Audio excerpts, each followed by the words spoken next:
The glow of security monitors illuminates a cramped office where the smell of stale pizza and machine oil hangs in recycled air. Somewhere beyond these walls, animatronic performers stand motionless on darkened stages, their glass eyes catching fragments of emergency lighting that never fully extinguishes. This is where childhood wonder collides with something far more sinister.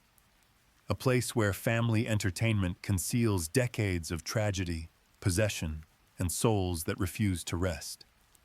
What began as a simple restaurant venture between two ambitious engineers spiraled into a legacy of haunted machinery, murdered children, and supernatural forces binding human consciousness to metal shells. Every animatronic in this franchise carries a story. Some house the spirits of innocent victims seeking justice against the man who destroyed their lives.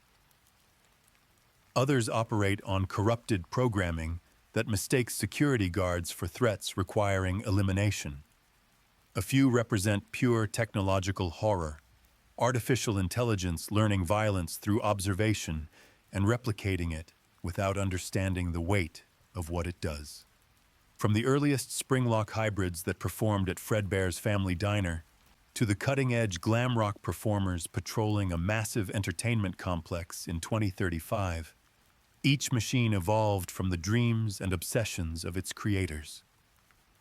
Tonight, we journey through them all. Every bear, every rabbit, every chicken and fox that ever moved through these cursed establishments. The possessed and the programmed, the nightmares and the digital infections. Settle into the darkness as we trace this mythology from its foundation to its most recent terrors.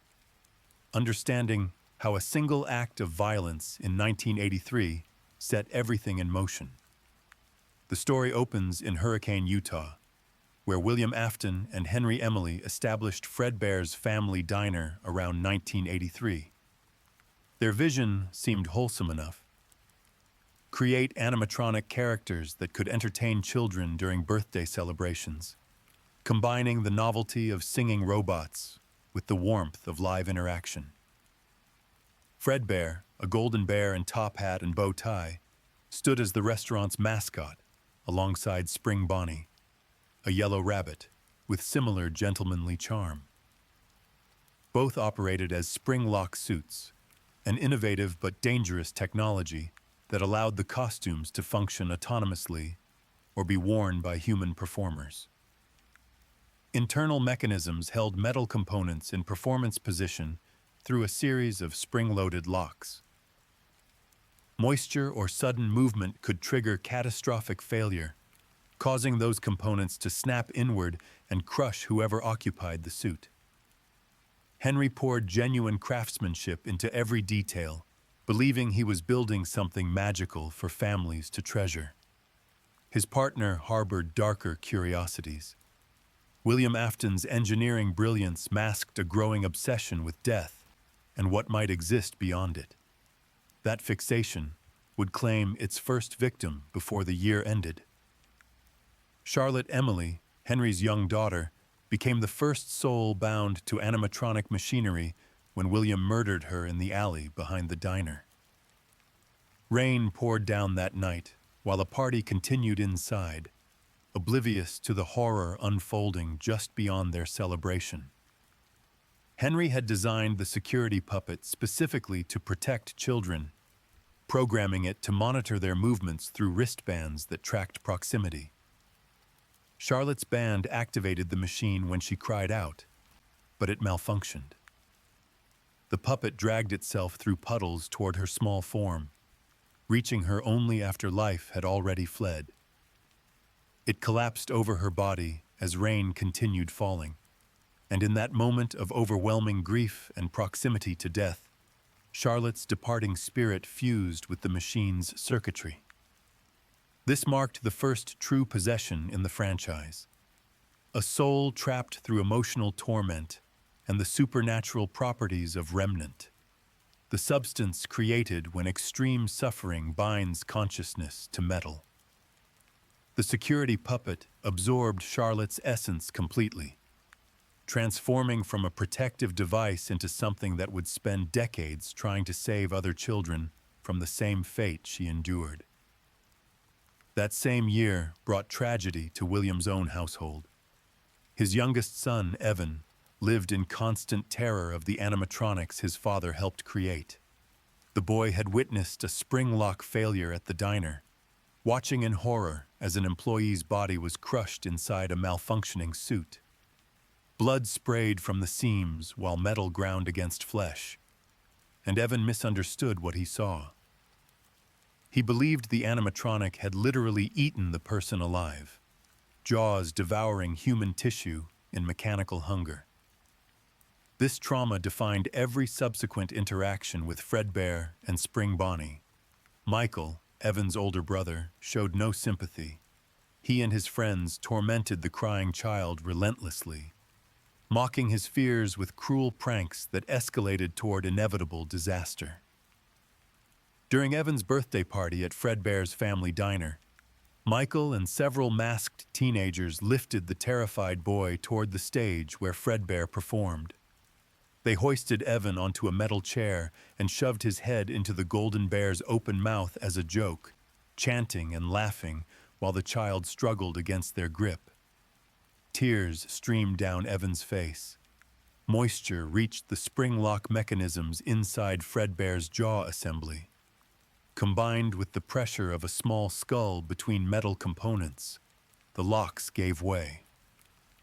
The jaw clamped shut with crushing force, collapsing Evan's head in an instant while birthday music continued playing and party guests screamed in horror. This incident, known as the Bite of '83, killed William's youngest son and shuttered the diner permanently.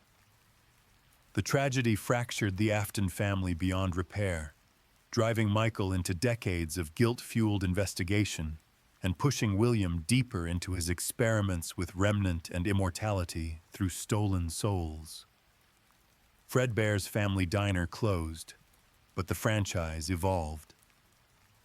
Fazbear Entertainment rebranded and opened Freddy Fazbear's Pizza with a new cast of performers designed to distance the company from earlier incidents.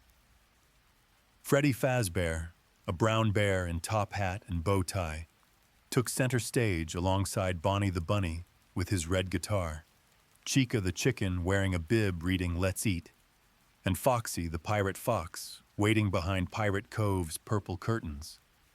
These animatronics featured safer endoskeleton designs without spring lock mechanisms, but they would soon house something far more dangerous than faulty engineering. In 1985, William Afton committed the crime that would define the franchise's supernatural elements.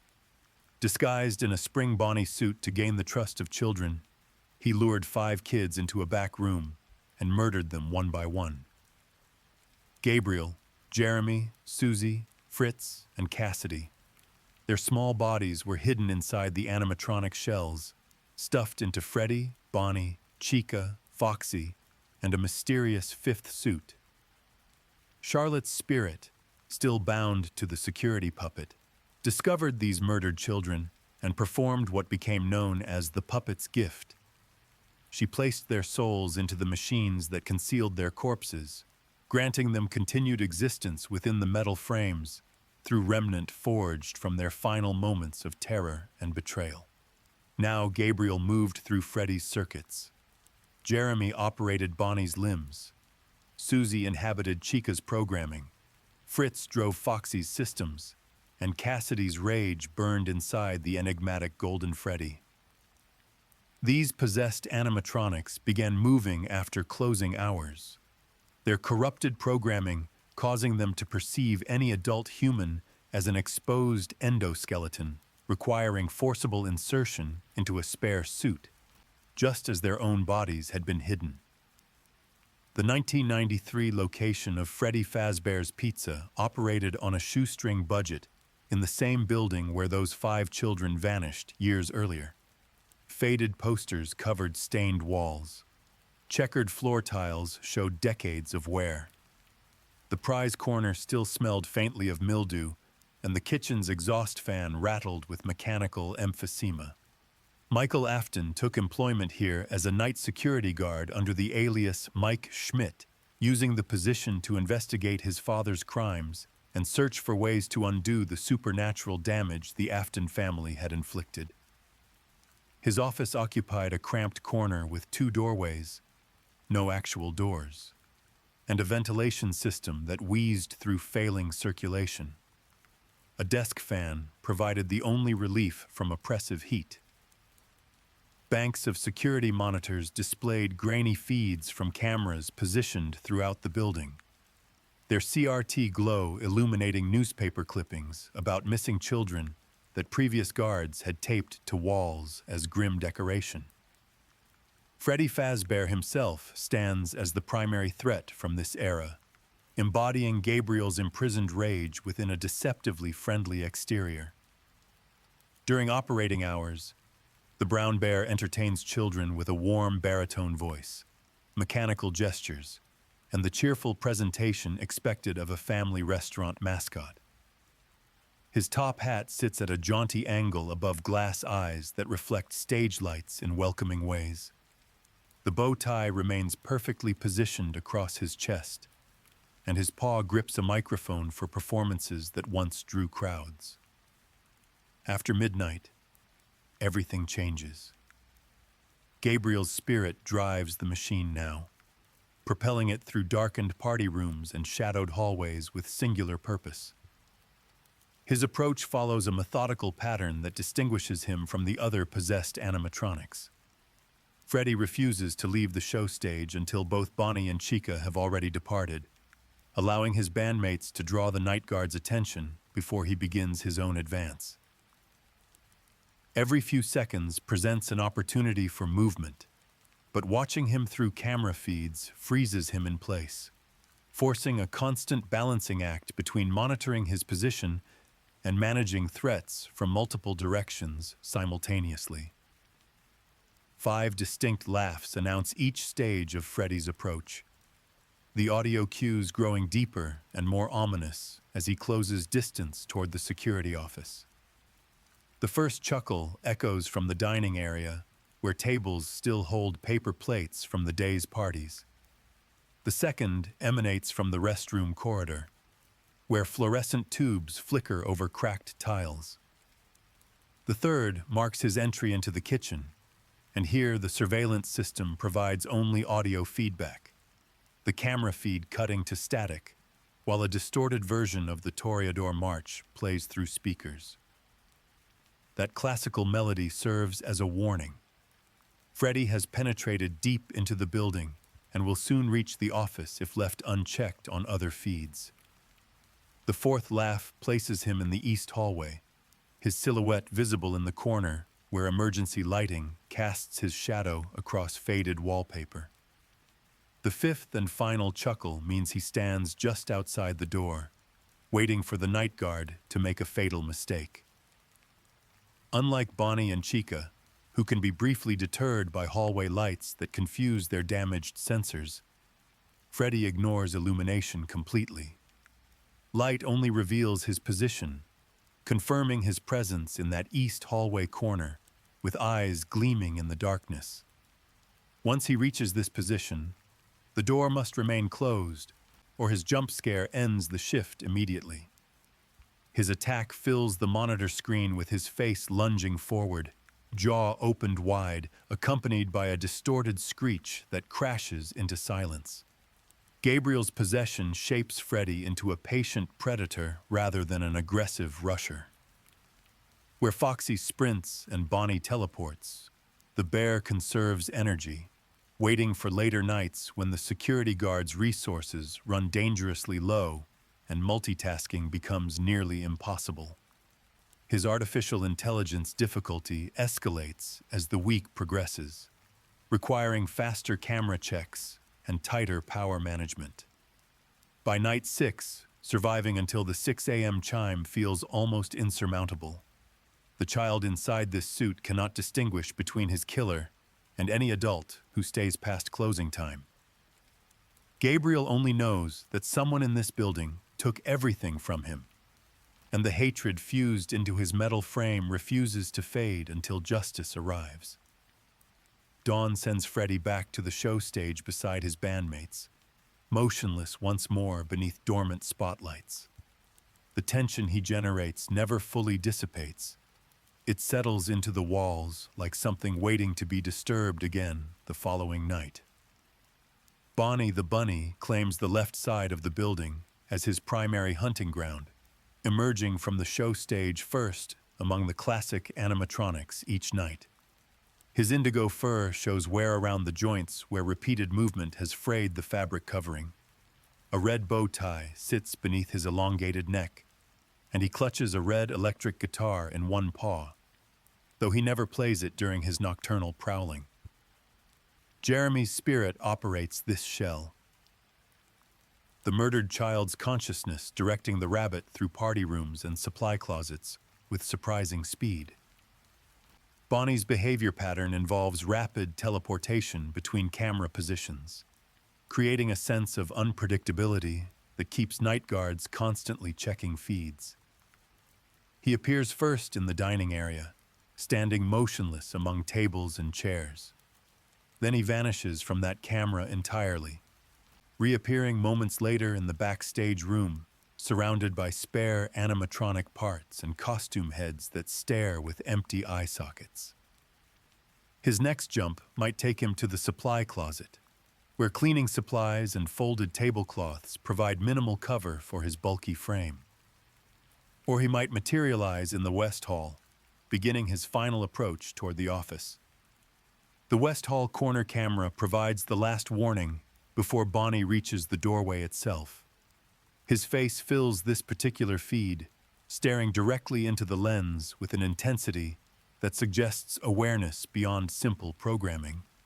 The guitar dangles at his side, forgotten. His eyes catch the camera's infrared illumination, reflecting it back as pale points in the darkness. When Bonnie reaches this position, the west door light reveals his presence standing just outside the office, bathed in the yellow glow of the hallway fixture.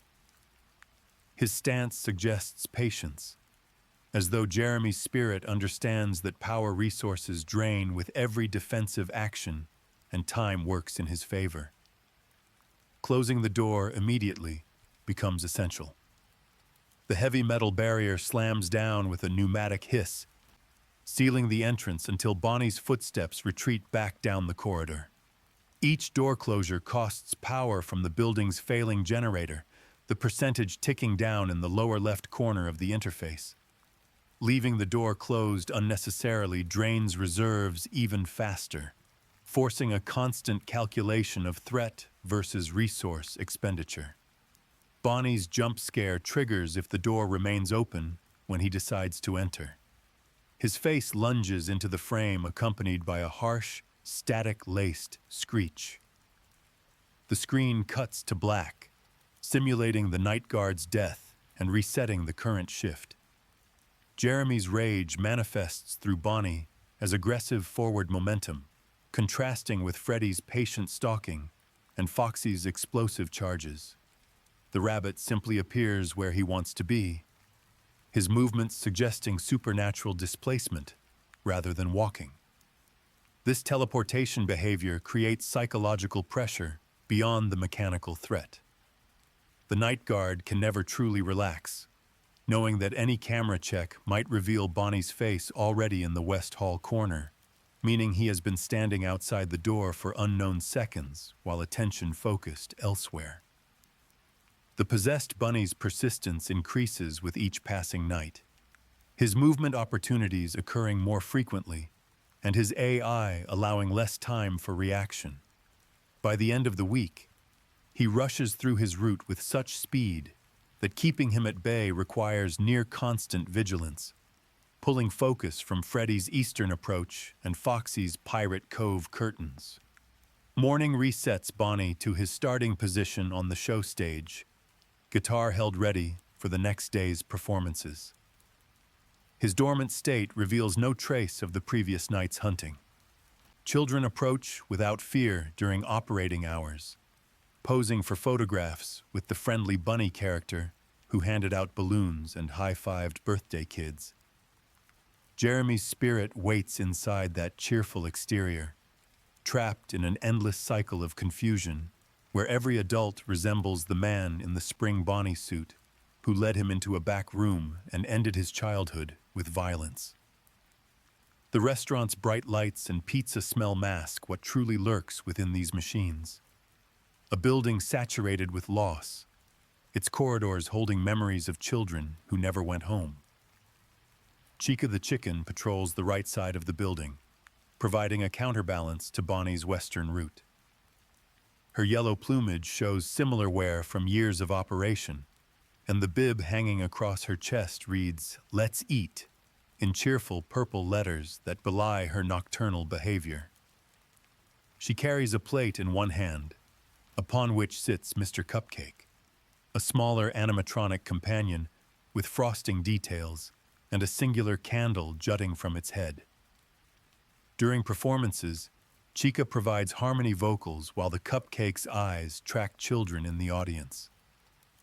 After midnight, Susie's spirit drives both the chicken and her cupcake companion through the building's eastern corridors. Chica's route typically begins in the dining area, before progressing to the restrooms, then the East Hall, and finally the kitchen. Unlike other animatronics, Chica's presence in the kitchen provides only audio confirmation. The camera feed for that room displays nothing but static, presumably due to grease buildup on the lens or steam damage from cooking equipment. Instead, the night guard hears her movements through speakers. Pots and pans clatter as her heavy frame navigates between industrial refrigerators and prep stations. The sounds suggest aimless searching, as though Susie's spirit remembers being lured somewhere with promises of food or her missing dog, and now eternally searches kitchen spaces for what was taken from her. The East Hall corner camera provides visual confirmation when Chica reaches her closest approach. Her face appears in the frame, beak slightly agape, holding that plate with Mr. Cupcake staring directly into the lens.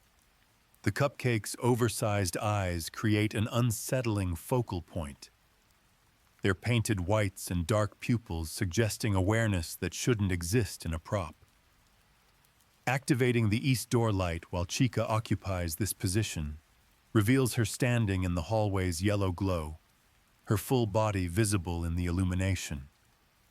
The door must close immediately. Its pneumatic seal cuts off her approach until retreating footsteps confirm she has withdrawn toward the kitchen or dining area. Chica's jump scare mirrors Bonnie's in structure, but carries different weight. Her beak opens impossibly wide as she lunges forward, Mr. Cupcake bouncing on the plate during the attack. The screech that accompanies her appearance holds a slightly higher pitch than the others, and her eyes glow with reflected light that makes them seem to burn with internal fire. Susie's possession gives Chica a relentless quality that distinguishes her from Bonnie's teleporting aggression. She moves more slowly, but with greater persistence, her heavy animatronic frame producing audible footsteps that telegraph her position even when cameras fail. The kitchen audio becomes a constant companion through each shift, its clattering reminding the night guard that Chica prowls somewhere nearby even when visual confirmation proves impossible. Mr. Cupcake's role in her haunting raises questions the franchise never fully answers. Does the smaller animatronic house a fragment of Susie's consciousness, or does it simply follow Chica's programming as an attached component? Its eyes track independently during certain animations, suggesting some degree of autonomous function.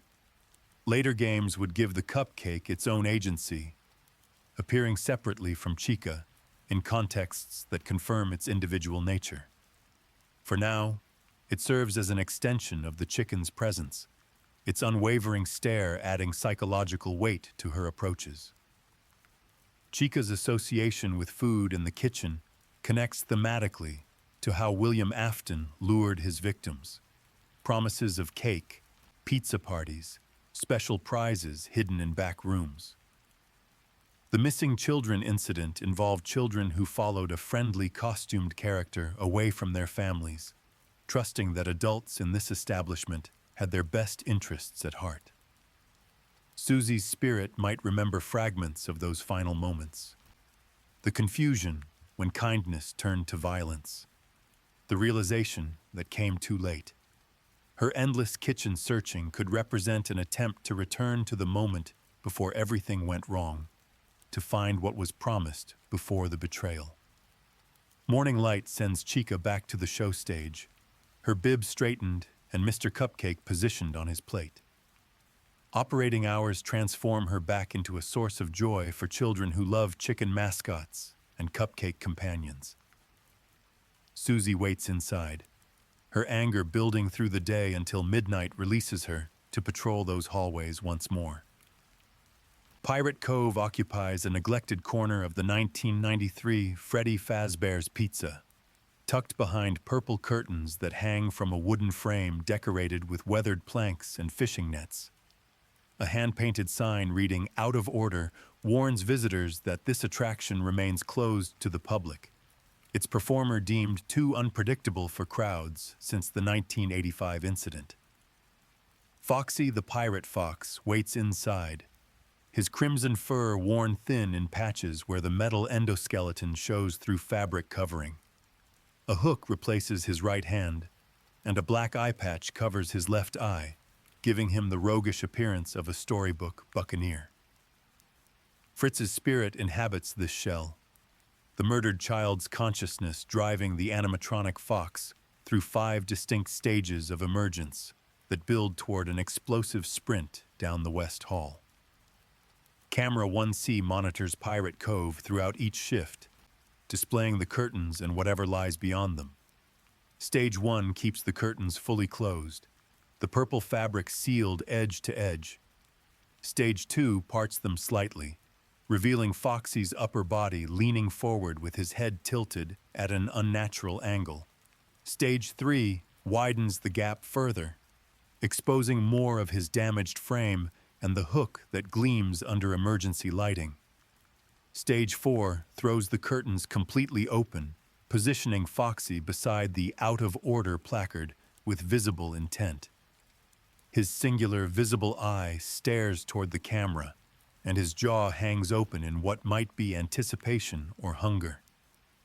Stage 5 launches the attack itself, a blur of motion captured on camera 2A as he tears down the West Hall corridor toward the security office at full sprint, his mechanical legs producing rapid, metallic footfalls that crescendo into impact. Checking any camera freezes Foxy's progression entirely, resetting the timer that governs his advances through these stages. Neglecting him for too long allows the stages to stack rapidly, his movement accelerating with each passing second. Higher aggression levels on later nights shrink the windows dramatically, making him harder to manage while juggling Freddy's Eastern approach and Chica's kitchen prowling. The sound of rapid footsteps down the West Hall means Foxy has committed to his charge. If the left door stands open when he arrives, his jump scare ends the night immediately. His hook-wielding frame fills the screen as he screeches, and the shift resets to 12 a.m. Closing the door in time forces him to slam against the barrier instead, his impact audible through the office walls. Each failed charge drains power in escalating amounts. The first bang costs 1%, the second costs 6%, then 11%, 16%, climbing with every subsequent attempt before he finally retreats back to Pirate Cove. Fritz's rage manifests as pure momentum. Where Freddy stalks patiently and Bonnie teleports strategically, the fox explodes from confinement without hesitation. Each failed charge sends him back to an earlier stage inside the cove, but the threat never fully disappears. The power cost of blocking his attacks compounds quickly, forcing careful calculation of camera check frequency against the risk of letting him advance unchecked. Dents accumulate on the reinforced left door over successive nights, physical evidence of how close Foxy comes during each sprint. The out-of-order sign tells only part of the story. This animatronic was pulled from regular performances after the missing children incident, deemed too dangerous for interaction with families, even though management never acknowledged the supernatural possession driving his erratic behavior. Fritz remembers nothing but betrayal. A friendly face in a spring Bonnie costume led him somewhere dark, and everything ended in violence he couldn't process. That memory fuels the sprint, the pounding, the guttural sound accompanying his jump scare. Morning resets Foxy behind his curtains, dormant once more until the next midnight shift begins. Pirate Cove remains closed to visitors, its performer too broken and too dangerous for the public, waiting in the shadows for another chance to complete a charge that might finally reach the person he mistakes for his killer. Something else lurks in the 1993 Freddy Fazbear's Pizza beyond the 4 animatronics patrolling its hallways. Golden Freddy appears without warning, without footsteps, without any camera capturing his approach. He simply materializes inside the security office as though walls mean nothing to his ethereal form. A yellow bear slumped in impossible stillness, his fur faded and torn to reveal hints of endoskeleton beneath. No working animatronic sits with such lifeless posture. His head tilts forward at an angle that would snap any functional neck assembly, and his limbs fold loosely at his sides. The design echoes Fredbear, the original spring-lock suit from the family diner, retired after the bite of '83 and stored in some forgotten back room where management hoped to bury its connection to tragedy. Theories connect Golden Freddy to Cassidy, one of the 5 children murdered in 1985, or to Evan Afton, the boy killed in the bite of '83, or to both simultaneously in ways the franchise would spend years exploring. Neither explanation fully accounts for how this entity operates. Unlike Foxy's physical charges or Freddy's calculated stalking, Golden Freddy ignores every rule given other animatronics. Doors cannot stop him. Power means nothing. He exists somewhere between hallucination and haunting, a presence that warps perception itself. His arrival depends on a single camera feed.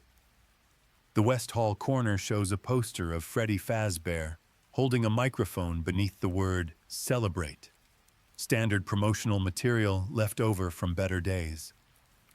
On rare occasions, that poster changes.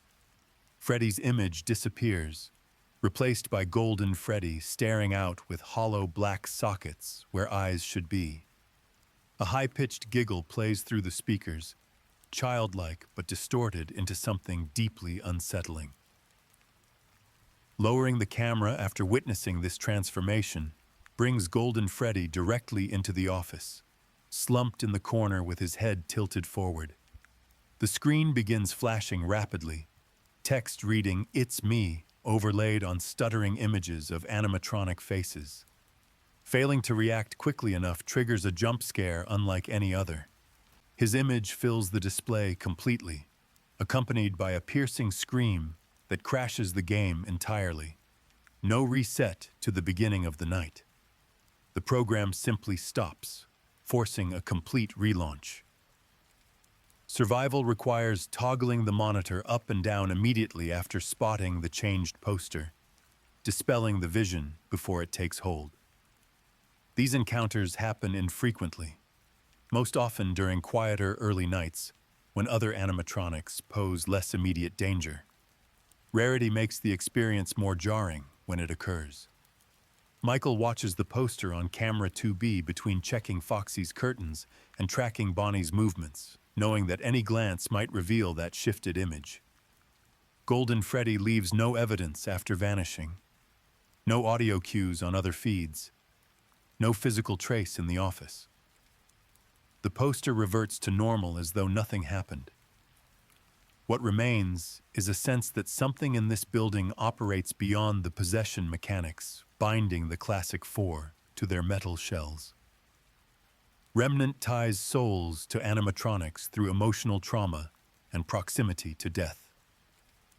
Golden Freddy suggests other forces at work, older connections reaching back to the Springlock era and forward into mysteries the franchise would explore for years.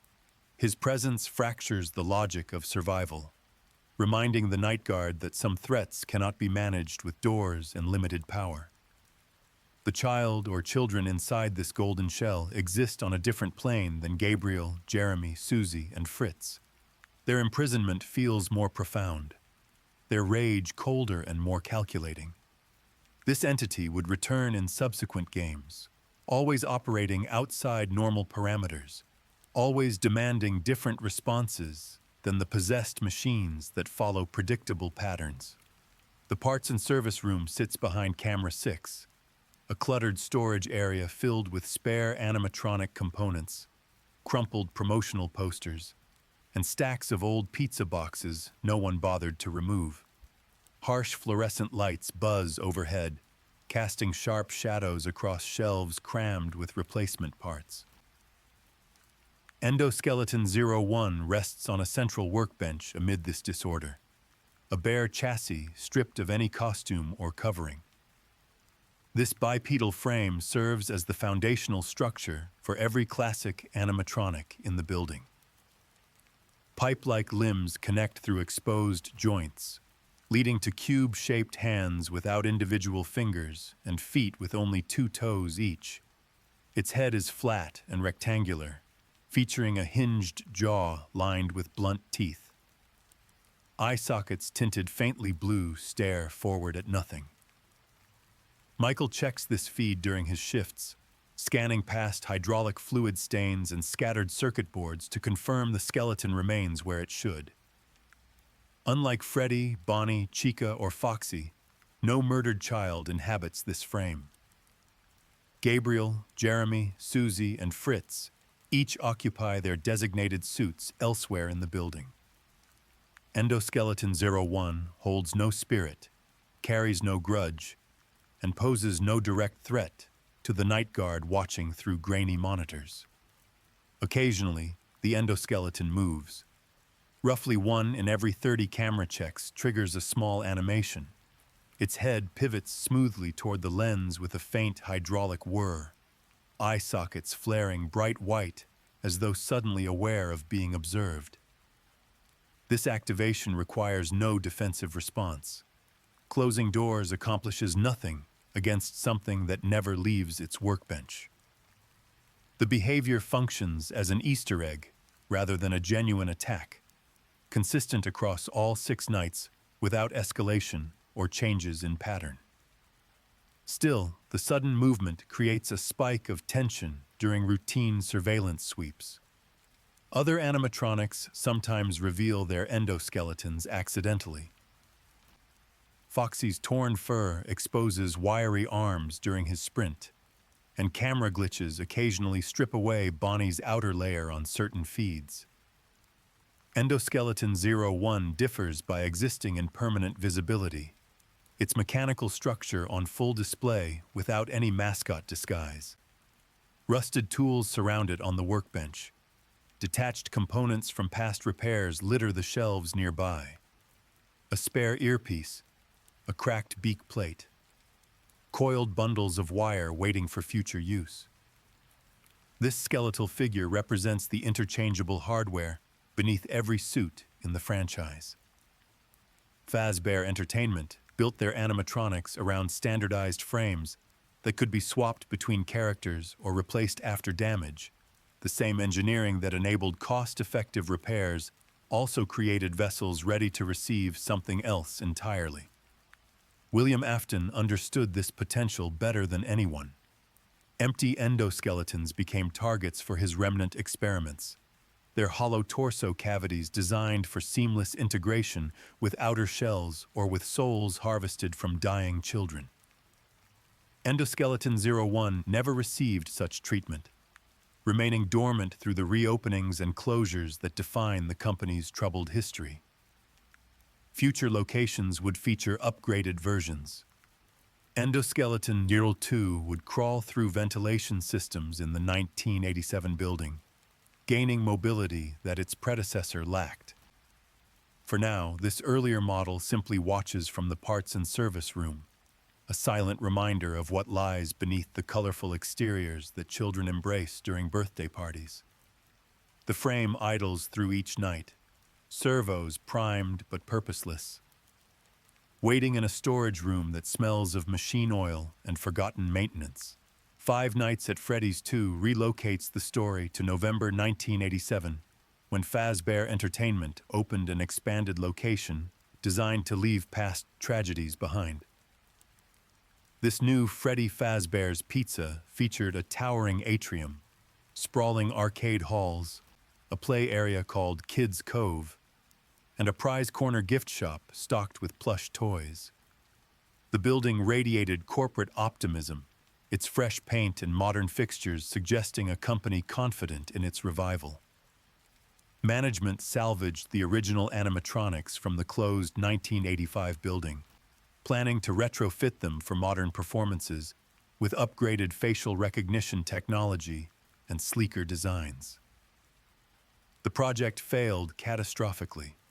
Withered Freddy, Bonnie, Chica, and Foxy now sit in parts and service, their suits torn open to reveal endoskeletons beneath. Wires dangle from joints. Fabric hangs in strips. The spirits inside remain unchanged. Gabriel still occupies Freddy's frame. Jeremy drives Bonnie. Susie inhabits Chica, and Fritz powers Foxy, each one bound by Remnant and the puppet's gift years earlier. The new location brought new dangers beyond these salvaged machines. Night guard Jeremy Fitzgerald works from an office with no doors to close, his only protection coming from a spare Freddy Fazbear head stored in a drawer beside him, flashlights mounted above vent openings on either side, and a handheld light for the hallway directly ahead. Phone guys' recorded messages mention ongoing investigations into recent disappearances, hinting that William Afton has not finished his work here.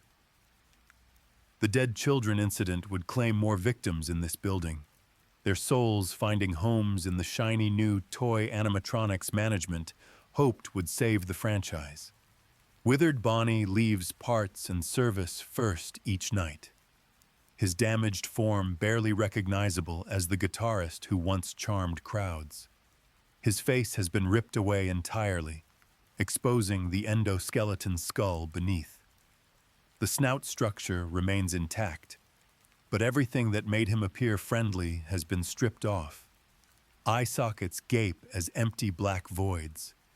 His jaw hangs open in permanent skeletal grin. The bow tie remains attached to his chest, a small remnant of his original appearance now seeming grotesque against such visible decay. Jeremy's spirit drives this broken shell through Party Room 1, then into the main hall where he pauses to stare toward the office before climbing into the left air vent. Metallic scraping echoes through ductwork as he crawls closer, his heavy frame barely fitting through passages designed for maintenance access rather than animatronic traffic. When Withered Bonnie emerges into the office, Jeremy Fitzgerald has seconds to pull on the Freddy mask before the attack comes. The disguise confuses the animatronic's damaged programming, convincing him the night guard is just another machine. Recognition software mistakes the mask's familiar features for a fellow performer, triggering a standby mode that causes Withered Bonnie to stare for a moment before withdrawing back into the vents. Removing the mask too quickly allows his attack to complete, his faceless skull lunging forward as the shift resets to midnight. Jeremy's rage has only intensified during 2 years of storage. The bunny's aggression increases with each passing night, his movement opportunities occurring more frequently until keeping him at bay requires near-constant vent monitoring and rapid mask deployment. Withered Chica follows a parallel route through the right side of the building, her deterioration matching Bonnie's in severity. Her beak has detached completely, leaving her mouth gaping in a permanent scream. The orange endoskeleton jaw hangs open beneath where the yellow beak once attached, creating a disturbing second mouth effect.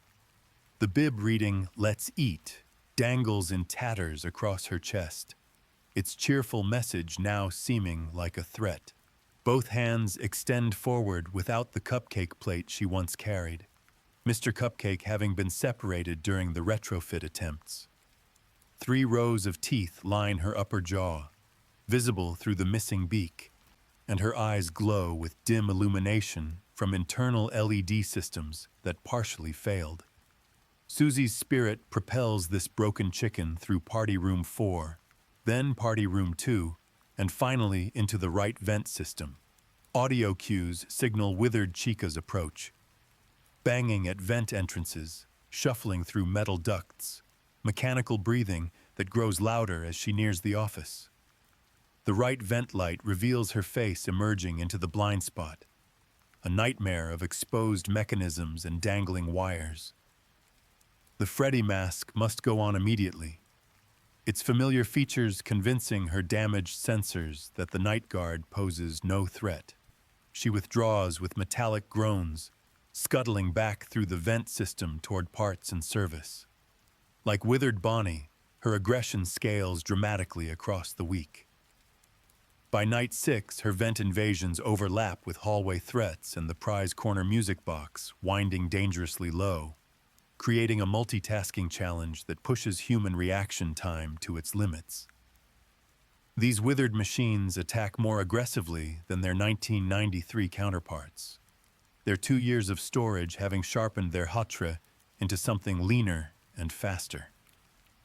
The spirits inside cannot distinguish between their killer and any adult who stays past closing.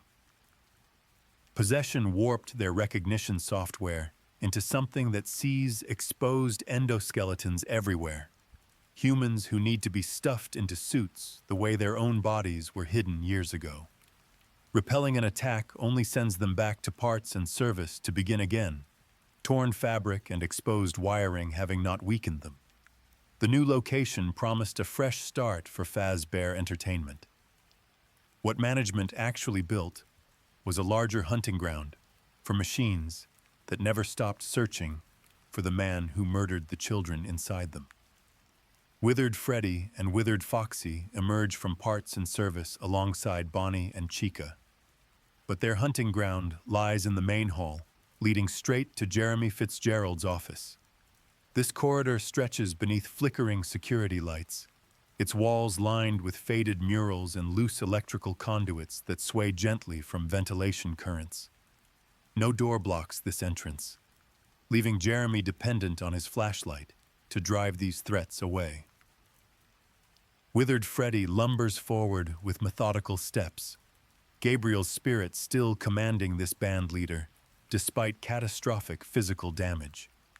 His top hat sits crooked on a skull riddled with exposed wiring. Holes puncture his torso where retrofit attempts failed, revealing the endoskeleton framework beneath tattered brown fabric. His jaw hangs open to reveal rows of dull teeth, and his eyes glow with faint white illumination. Both arms extend forward as he advances, fingers splayed in grasping gestures that suggest purpose beyond simple malfunction. Camera 14 monitors the hallway, where Withered Freddy appears first in peripheral party room doorways, before stationing himself midway down the corridor, staring directly into the camera, with endoskeleton fingers twitching at his sides. Repelling him requires sustained flashlight exposure, multiple bursts aimed at his form until he groans and retreats back toward storage. The beam doesn't hurt him so much as confuse his optical sensors, overloading whatever corrupted programming drives his approach. Failing to drive him away allows an irreversible advance into the office blind spot, where the Freddy mask offers no protection, and the jump scare becomes unavoidable.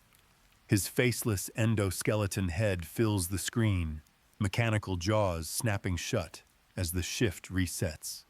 Gabriel's patience from the 1993 location has been replaced by more aggressive tactics, his 2 years in parts and service having eliminated whatever hesitation once characterized his hunting pattern. Withered Foxy activates starting on night 2, his elongated snout and raised hook casting jagged silhouettes at the hallway's far end. Fritz's spirit propels this pirate through the same passage Withered Freddy uses, but with different timing and behavior. Countering his approach demands rapid flashlight cycles, 3 to 5 quick flashes disrupting his sensors enough to force temporary withdrawal. Too few flashes, and he continues advancing. Too many, and the flashlight battery drains to dangerous levels, leaving Jeremy vulnerable to other threats. Both Withered Freddy and Withered Foxy drain the flashlight battery with every use, and that power recharges slowly on its own between deployments. Alternating between hallway sweeps and vent checks creates a demanding rhythm that intensifies as nights progress. Movement opportunities arise every few seconds for each animatronic, their aggressions scaling higher with each passing shift. Phone Guy's final transmission on night 6 carries a warning about the yellow suit stored in the back room. Someone has been using it. The implication connects to William Afton's methods, a spring-lock costume that allows a human wearer to move among children unnoticed. Moisture or sudden movement causes the internal locks to fail, crushing whoever stands inside. This same technology would trap Afton years later, but in 1987 he still walked free, his presence shadowing the dead children incident that prompted investigations into this very location. Withered Freddy and Foxy know nothing of these details. Gabriel and Fritz only understand that adults in this building resemble the man who killed them, and the hatred fused into their circuits will not rest until someone pays. Dawn sends them back to parts and service with hydraulic sighs and fading footsteps. The hallway empties, flashlight batteries slowly recharging, monitors cycling through static-laced feeds. Jeremy survives another shift, but the corridor remembers every near breach. Every moment, the light almost failed. Golden Freddy appears more frequently in the 1987 location than he ever did at the original pizzeria. Jeremy Fitzgerald encountering this yellow bear throughout his shifts in 2 distinct forms. Sometimes a disembodied head hovers at the far end of the hallway, visible when the flashlight beam sweeps across the corridor, or when camera feeds catch movement in adjacent spaces. Other times, the full figure sits slumped in the office itself, wedged beside the desk with limbs folded at unnatural angles and skull tilted forward in vacant observation. Tarnished golden fur hangs loose over exposed wiring, the costume's deterioration matching the discontinued spring-lock design once used for Fredbear and Spring Bonnie at the original diner. Cassidy's spirit occupies this shell, one of the 5 children William Afton murdered in 1985, her body hidden inside a suit just like the others. Phone Guy's warning on night 6 about someone using the yellow spring-lock costume in the back room connects directly to this presence. Afton wore that suit to lure his victims. Golden Freddy carries the memory of those crimes in every appearance, a reminder that the killer's methods began with costumes designed to let adults walk among children unnoticed. Neither form operates like the other animatronics. Withered Freddy and Foxy advance through the hallway on timed intervals, their aggression scaling with each passing night. Golden Freddy ignores these rules entirely. No AI timer governs his appearances. Flashlight batteries mean nothing to him, and the prize corner music box holds no influence over when he chooses to manifest. Countering both versions requires the same response, pulling on the Freddy Fazbear head mask the moment he appears. The disguise works differently here than it does against physical threats. Bonnie and Chica retreat when they see the mask, because their damaged programming mistakes the guard for another animatronic. Golden Freddy simply vanishes, dissolving without sound or fanfare, as though the mask acknowledges something about his nature that transcends normal possession mechanics. Unlike his 1993 incarnation, this version triggers no jump scare and crashes no game. The threat is psychological rather than fatal, a glitching presence that fractures concentration during moments when vents thud with approaching crawlers and the music box whines dangerously low. Cassidy's rage operates on a different frequency than the spirits bound to withered machines. Gabriel, Jeremy, Susie, and Fritz occupy physical frames that can be tracked on cameras and repelled with light or masks. Golden Freddy exists somewhere between those tangible hauntings and something less defined, appearing and disappearing without leaving traces on other feeds. Monitor static briefly flickers after each dissolution, the only evidence that anything happened at all. Later revelations in the franchise would confirm Cassidy's connection to this entity through gravestone imagery and hidden minigames, elevating her role beyond the other missing children incident victims. For now, Jeremy only knows that the Yellow Bear demands constant vigilance alongside every other threat converging on his doorless office. Pre-dawn brings temporary relief as the hallway clears and the apparition fades with approaching sunrise. The building falls quiet except for ventilation fans and the soft mechanical click of the prize corner box rewinding.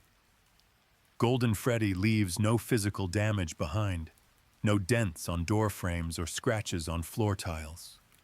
What lingers is harder to define, an impression that some parts of this haunting reach deeper than metal and wiring.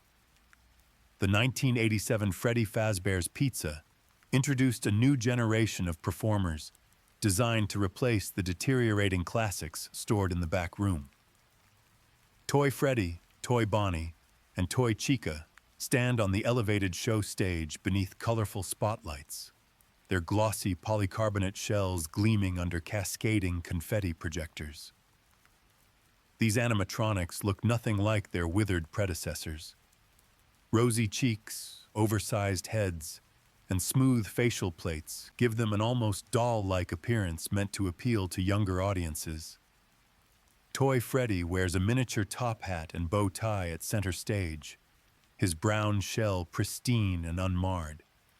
Toy Bonnie flanks him in vibrant blue fur, clutching a crimson guitar, his face featuring prominent rosy cheeks and large green eyes. Toy Chica completes the trio in sunny yellow plumage, her bib reading "Let's Party," while a cupcake plate dangles from one hand. Fazbear Entertainment equipped these models with advanced facial recognition scanners, technology intended to identify criminal faces matching profiles like William Afton's during the ongoing investigation into recent disappearances. The Save Them minigame reveals what happened here. Shadowed corpses strewn across party rooms, the puppet arriving too late to save them. These freshly murdered children now inhabit the toy shells, their spirits bound through the same process that claimed the original 5. Glitched programming redirects their protective functions against the Night Guard, mistaking Jeremy Fitzgerald for a threat that must be stopped. Toy Bonnie leaves the show stage first, gliding through Party Room 3 before pausing in Party Room 4 to stare directly into the camera. His route continues through Party Room 2, where he crouches near the right air vent entrance.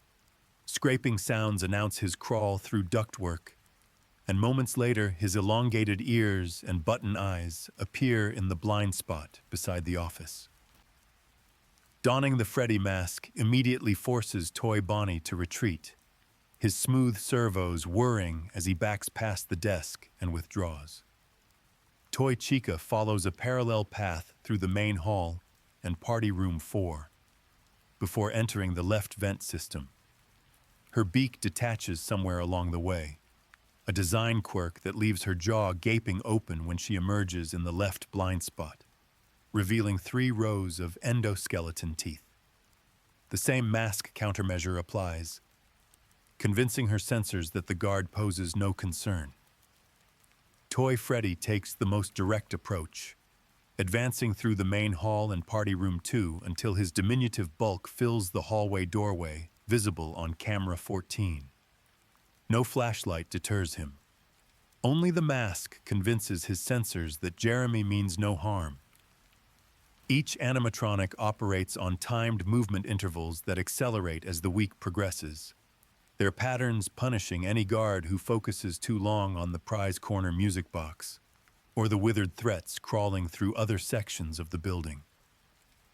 Fazbear Entertainment marketed these toys as safer performers, a fresh start after the scandals that plagued earlier locations. Phone Guy's recordings echo that optimism during the first few nights, praising the upgraded technology and dismissing concerns about the older models in storage. Reality proves grimmer. The dead children incident that placed spirits inside these glossy shells went undetected by management, and Afton's tampering with their systems redirected facial recognition against innocent employees rather than the killer himself. Jeremy survives each shift by cycling through cameras, vent lights, and mask deployments in rapid succession. The toys' predictable routes visible across multiple feeds, while the withered crawl through hidden ducts. Repelled attacks send them gliding back toward the show stage with soft footsteps and mechanical clicks, their porcelain exteriors undamaged by confrontation. The venue would close permanently after the bite of 87, its ambitious reopening cut short by tragedy that management could no longer conceal. For now, the toys reposition between camera sweeps, rosy cheeks catching the glow of arcade cabinets, scanner eyes searching for faces that match their fragmented memories of the man who ended their lives. Kids Cove was designed as a play area where younger visitors could interact directly with a friendly animatronic performer.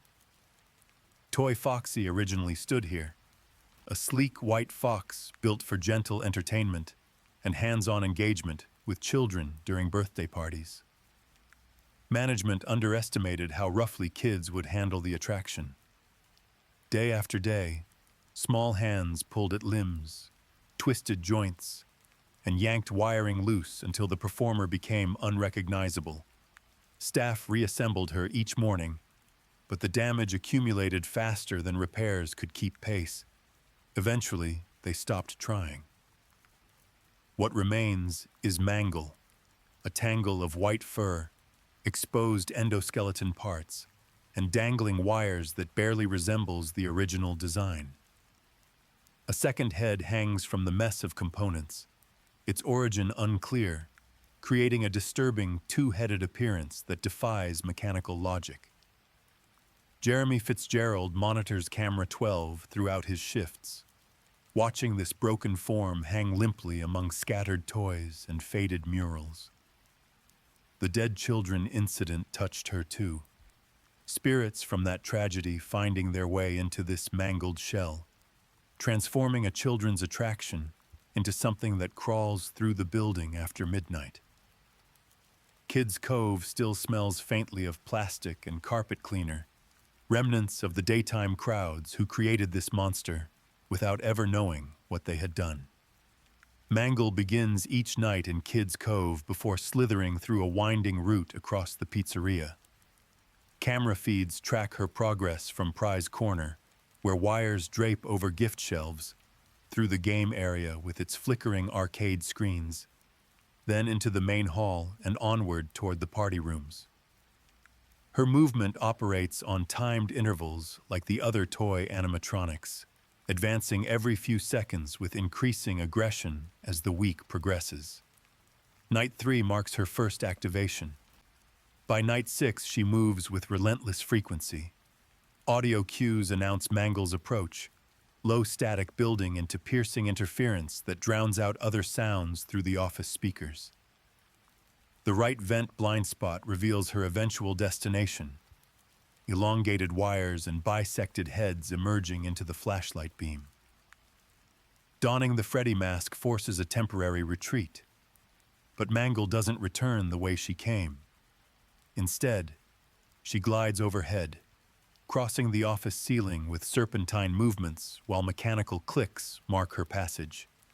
Raising the monitor after spotting her in the vent triggers immediate attack. She latches onto the ceiling rafters directly above the desk, static intensifying until she drops for a jump scare that ends the night. Her ruined jaws fill the screen, both heads screeching in harmony as the shift resets to midnight. Phone Guy's recordings hint at an incident involving animatronic malfunction and a daytime patron whose frontal lobe was severely injured. Mangle's ruined jaws align perfectly with this description. The bite of 87 would seal the pizzeria's fate, giving Fazbear Entertainment no choice but to close permanently and scrap the entire toy line. Management blamed mechanical failure rather than acknowledge what truly haunted their newest location. Jeremy navigates this aerial threat through sound alone when cameras fail to track her position, listening for telltale static that grows louder with proximity. Her ceiling transits leave wires swaying in ventilation currents long after she passes, residual interference crackling through speakers like fragmented whispers. The spirits inside this tangled form experience the same violent death as the other victims, their essence now warped by endless daytime reconstructions that tore apart whatever sense of self remained. Morning sends Mangle back to Kids Cove, limbs dangling among foam debris and abandoned climbing frames. The play area stays closed to visitors now, its performer too broken for public display, waiting in the dim space between shifts for another chance to descend from ceiling rafters. The game area occupies a corner of the 1987 pizzeria filled with pinball machines, token dispensers, and flickering arcade screens bathed in neon glow. Balloon Boy stands among these distractions during operating hours, a small humanoid figure dressed in a striped red and blue shirt with a propeller beanie spinning atop his oversized head. One hand clutches a sign reading "Balloons," while the other grips a bundle of colorful mylar. Rosy cheeks and unblinking button eyes give him the appearance of permanent childlike cheerfulness, a vendor mascot designed to charm young visitors browsing the prize counters. His lightweight frame contains no endoskeleton comparable to the toy animatronics or withered machines stored elsewhere in the building. A spirit from the dead children incident inhabits this shell regardless, twisting simple vendor programming into something far more disruptive. Jeremy Fitzgerald first encounters Balloon Boy on night 2 when the figure vanishes from camera 10 and begins an unmonitored journey toward the office. No camera tracks his route through the party room peripheries. Audio cues mark his progress instead. Cheerful greetings of "hello" and "hi," punctuated by high-pitched giggles that cut through the ambient noise of ventilation fans and distant arcade music. Balloon Boy approaches exclusively through the left air vent, his small frame slipping through ductwork that larger animatronics navigate with difficulty. The dedicated vent light reveals his grinning face when he reaches the blind spot beside the office, one arm extended forward in a mock crawl as though offering balloons through the metal confines. Donning the Freddy mask immediately halts Balloon Boy's advance. Sustained wear for several seconds prompts a metallic clank, confirming his retreat back toward the game area. Failing to react in time allows him into the office itself, where he plants firmly beside the desk with his sign propped up and balloons bobbing overhead. Balloon Boy never attacks directly. His presence inflicts a different kind of damage. The moment he enters, the handheld flashlight fails completely. Both vent lights stop functioning. An incessant loop of laughter drowns out every audio cue the guard relies upon to track other threats. Withered Foxy's footsteps in the hallway become inaudible. Vent scrapes from Toy Chica or Withered Bonnie go undetected. The office transforms into a sensory void where danger approaches unseen and unheard. This sabotage proves fatal through indirect means. Withered Foxy requires flashlight bursts to repel his hallway charges, and without that tool he advances unchecked until his jump scare ends the night. Vent-based attackers slip through unnoticed when their blind spots cannot be illuminated. Balloon Boy himself sits motionless through all of this, giggling continuously while the guard scrambles to survive threats now impossible to counter.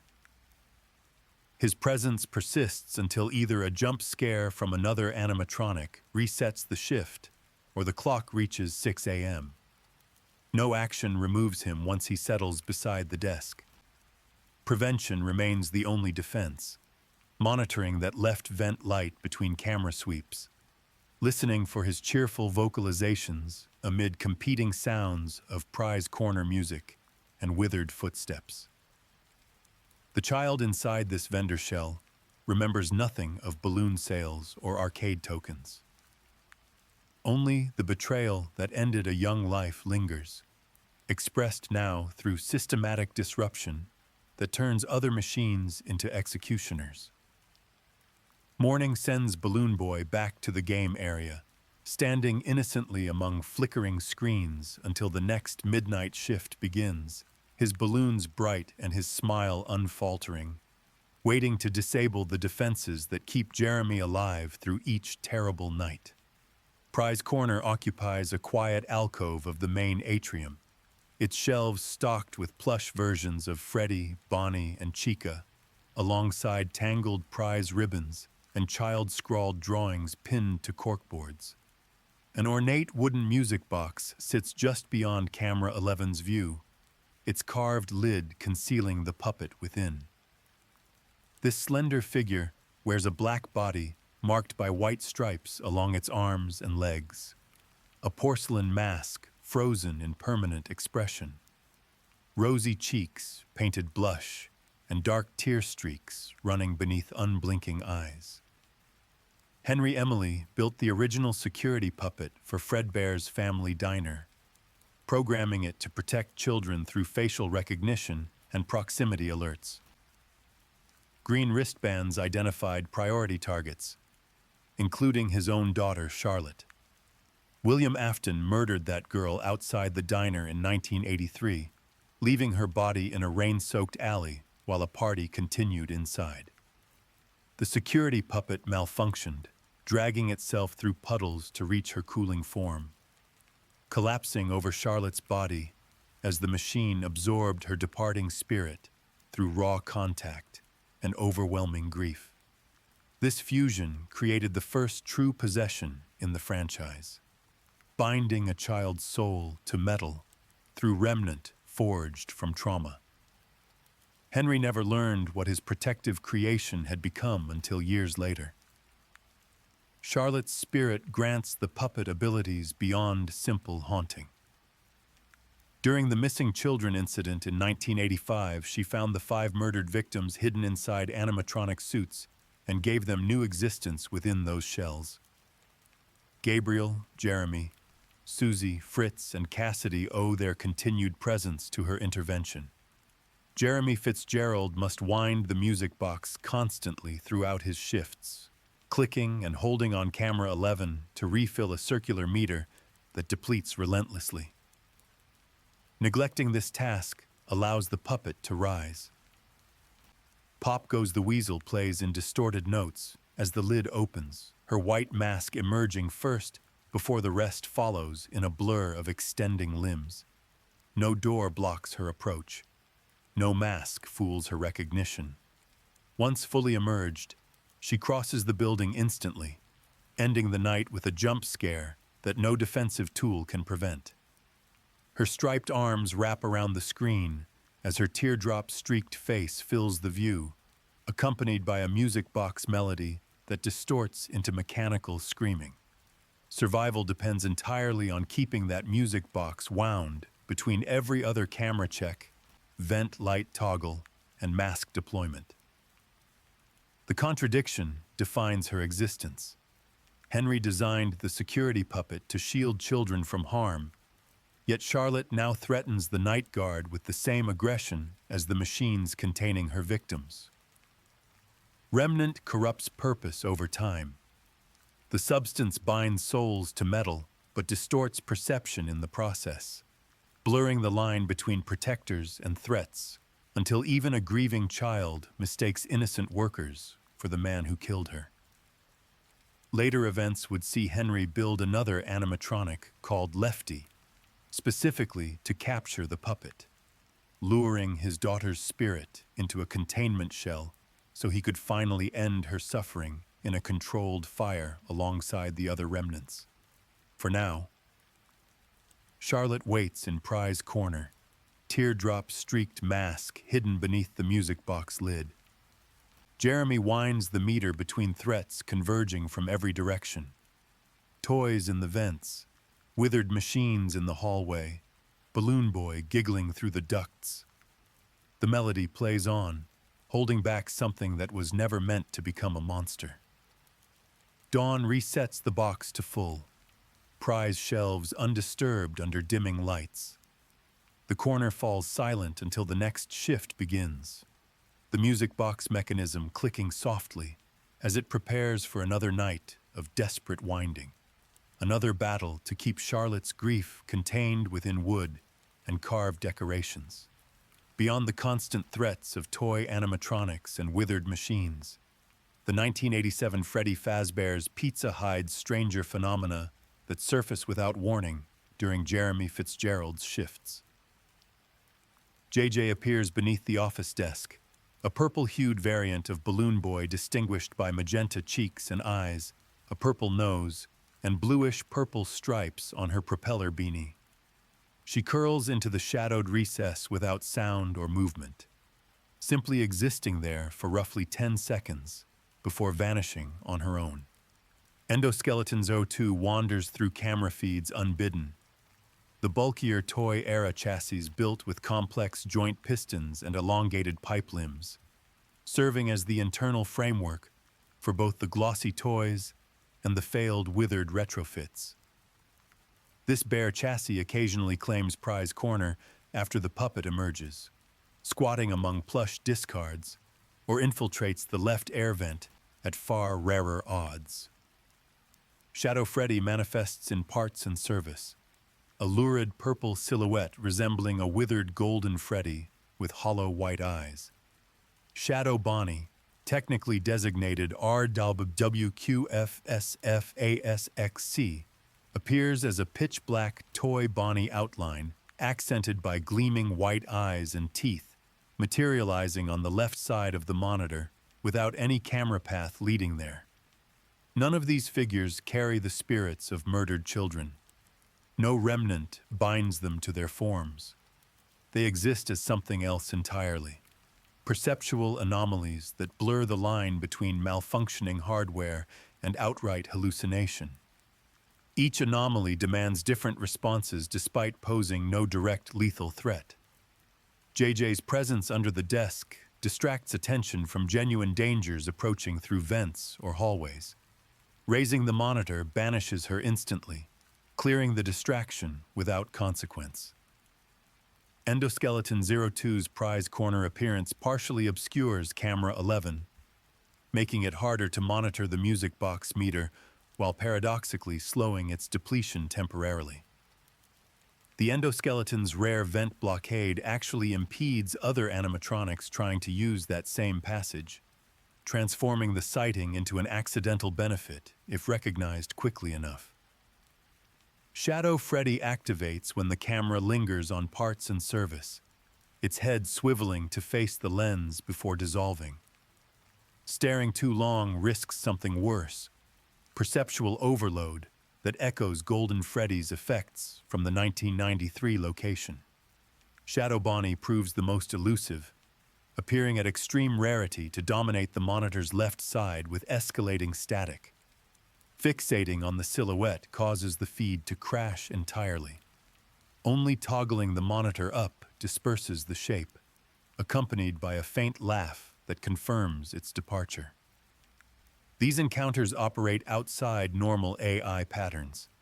No aggression timer governs their appearances.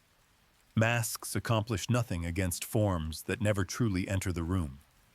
The unpossessed nature of these anomalies raises questions the franchise would explore for years afterward. Shadow Freddy and Shadow Bonnie suggest presences unbound by the possession mechanics that trap murdered children inside animatronic shells. Purple coloring on Shadow Freddy evokes William Afton himself, hinting at something connected to the killer rather than his victims. JJ's existence implies Balloon Boy variants that never reached production, leftover designs haunting the periphery of completed models. Endoskeleton 02's wandering behavior demonstrates how even empty chassis can develop unsettling autonomy in buildings saturated with death and remnant. Jeremy survives these interstitials through quick reflexes and constant vigilance, treating every camera check as potentially harboring something beyond expected threats. Morning clears the anomalies alongside everything else. Desk vacant, vents unblocked, feeds stabilized. What lingers is harder to dismiss.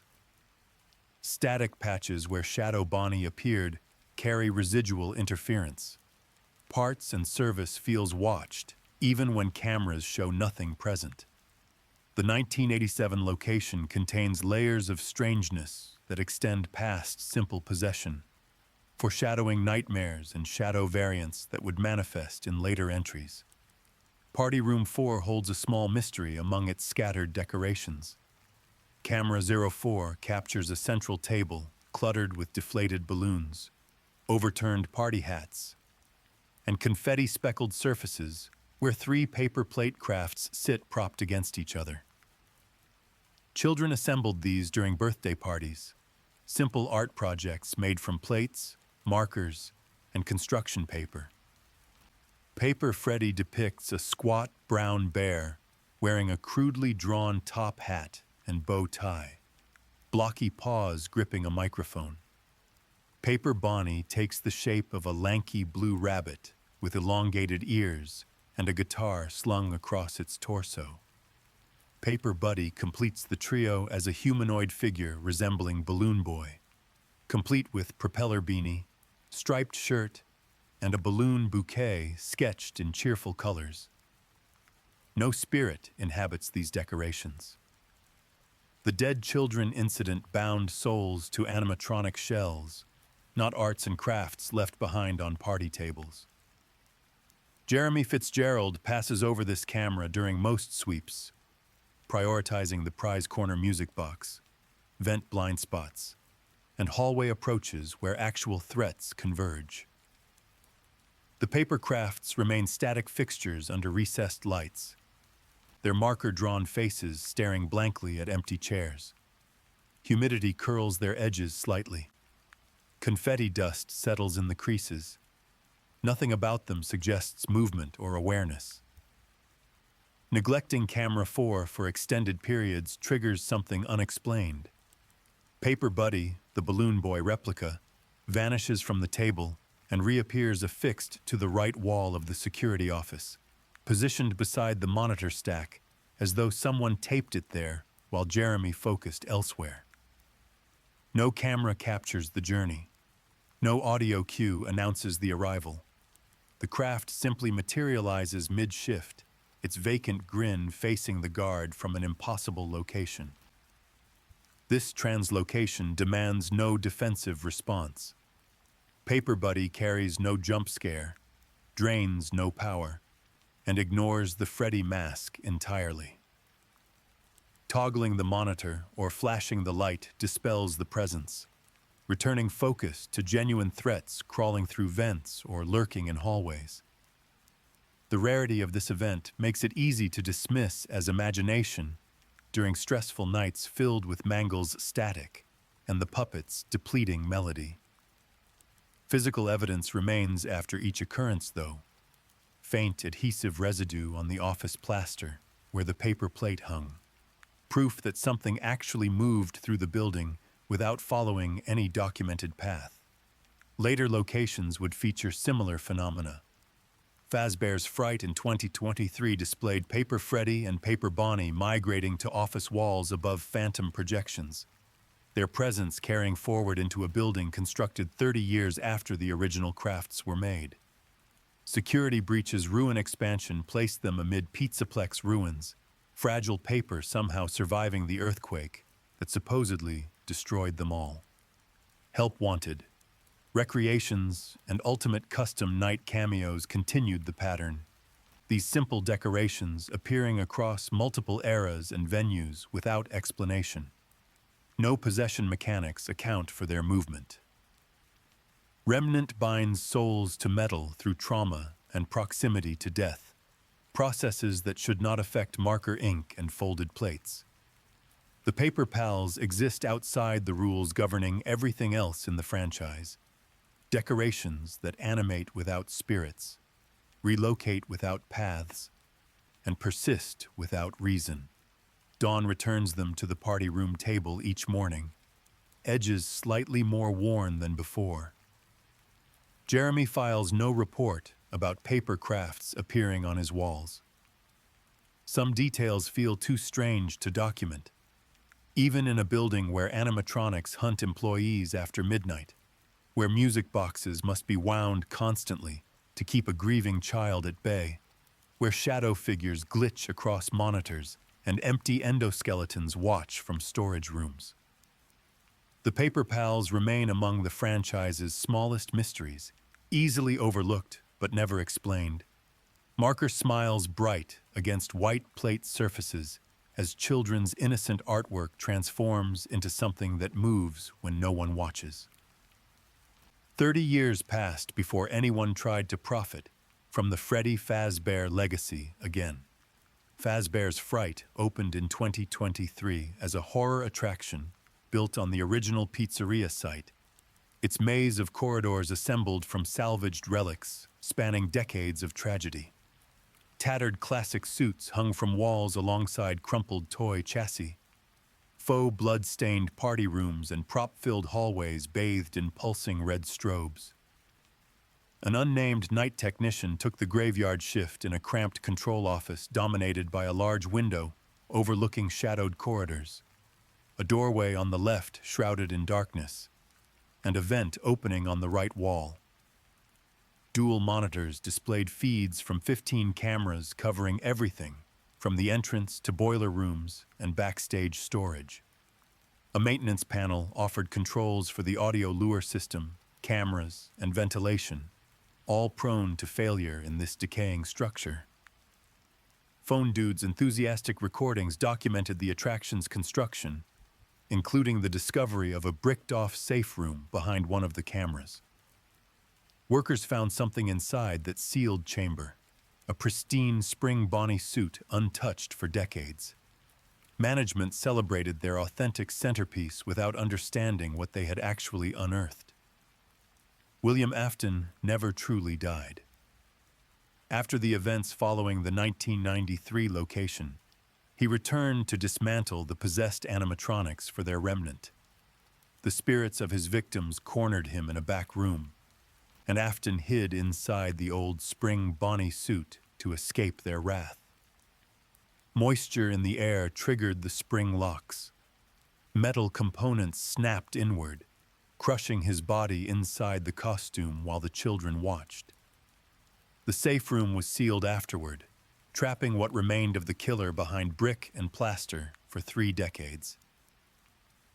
Springtrap emerged from that tomb when workers broke through the wall, a nightmare fusion of rotting corpse and decayed animatronic.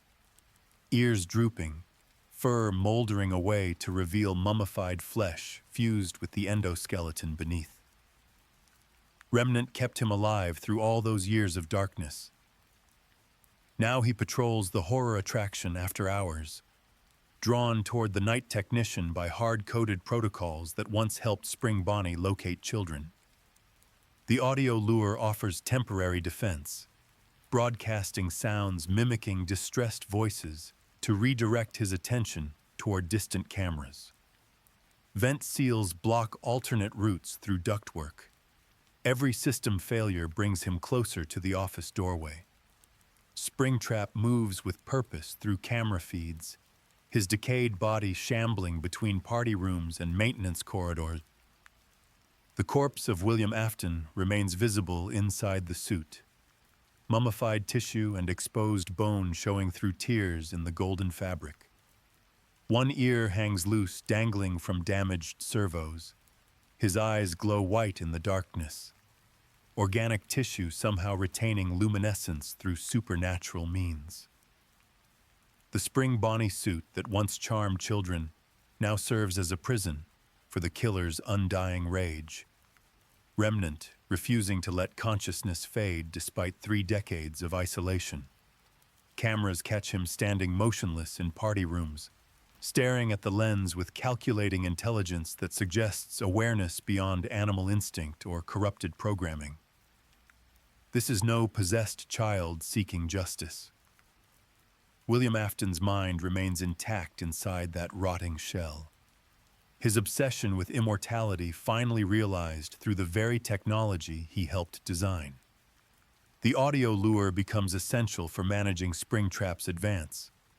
The button beside the monitor grid allows the technician to play distressed vocal sounds through speakers in distant rooms, CAM01 through KM10 offering placement options.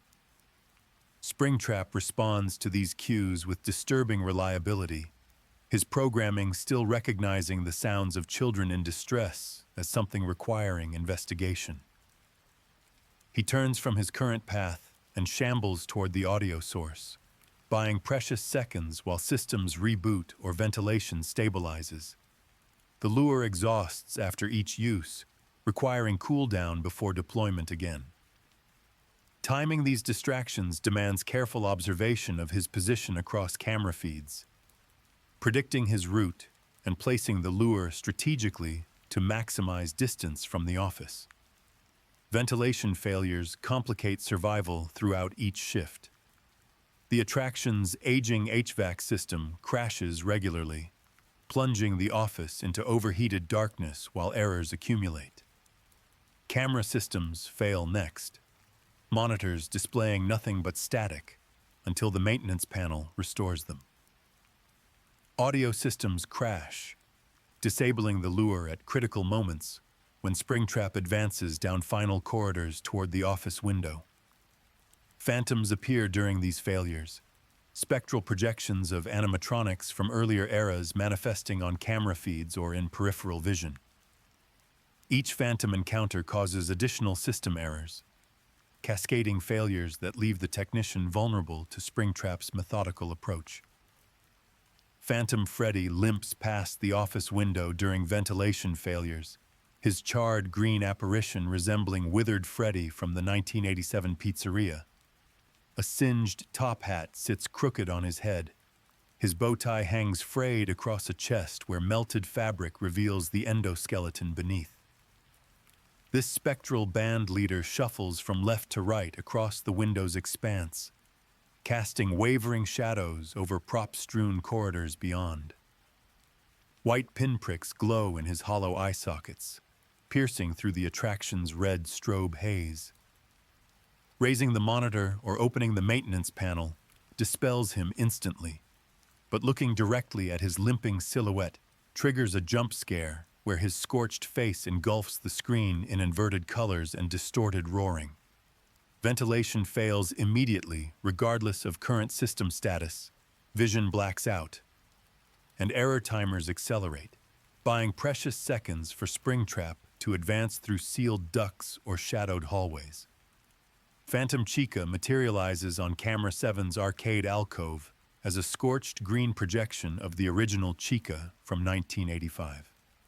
Her yellow plumage has melted away in patches, exposing endoskeletal struts beneath. The bib reading "Let's Eat" hangs warped by flame damage, and her beak parts in an expression of permanent hunger. White glowing eyes and teeth pierce through the camera's digital static.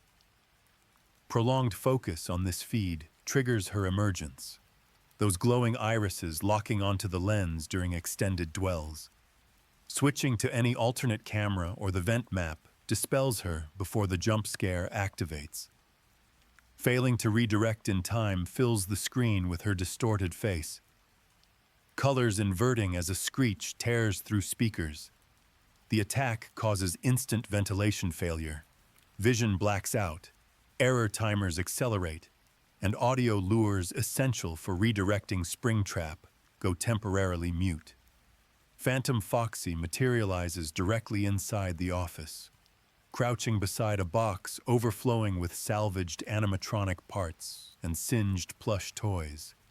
His crimson fur has blackened to expose skeletal framework beneath, the signature hook gleaming dully against scorched metal.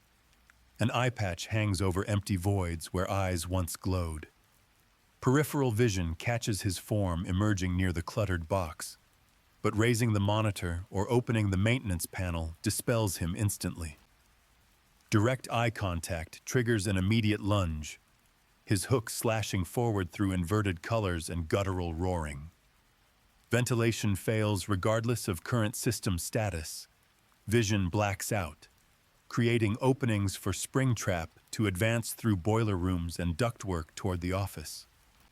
Phantom Mangle hangs inverted from the ceiling on Camera 4's hallway feed, a scorched facsimile of the dismantled toy Foxy that children tore apart decades earlier. White polycarbonate plating has blackened across her tangled frame, exposing endoskeleton limbs twisted into permanent disarray. Two heads dangle from the mess, segmented tail coiling behind what remains of her torso. Dwelling too long on this feed triggers escalating audio corruption, static building through speakers in fractured electronic tones layered with overlapping murmurs. Switching cameras before lowering the monitor dispels her projection cleanly, but failing to redirect allows the interference to persist after the feed closes, flooding the office with static that culminates in audio system failure. The lure tool goes silent, Springtrap's approach becoming significantly harder to manage without defensive redirection options. Phantom Puppet drifts into Camera 8's prize alcove without warning, a charred marionette hovering motionless amid salvage decorations. Her elongated limbs extend in graceful stillness, black stripes visible along arms and legs despite scorched damage. A porcelain mask dominates her face, cracked and burnt, yet still bearing painted teardrop streaks. Lingering too long on this feed triggers her descent toward the lens, the teardrop-streaked face growing larger until it fills the entire monitor. Colors invert as ventilation systems fail, the office plunging into darkness while error timers climb toward critical levels. Switching cameras before she fully manifests dispels the projection cleanly, but failure to redirect allows her image to persist even after lowering the monitor, sometimes disabling the camera system entirely and leaving the technician blind to Springtrap's movements. Phantom Balloon Boy appears more frequently than any other spectral projection, his grinning face capable of manifesting on nearly every camera feed throughout the attraction. His striped red and blue shirt blackened by phantom flames, propeller beanie drooping atop his oversized head, the sign he clutches warped beyond legibility. His face swells to fill the entire monitor without warning, appearing on feeds ranging from the entrance corridor to boiler rooms and arcade nooks. Staccato giggles play through speakers, distorted child laughter that sounds almost pleading beneath the static.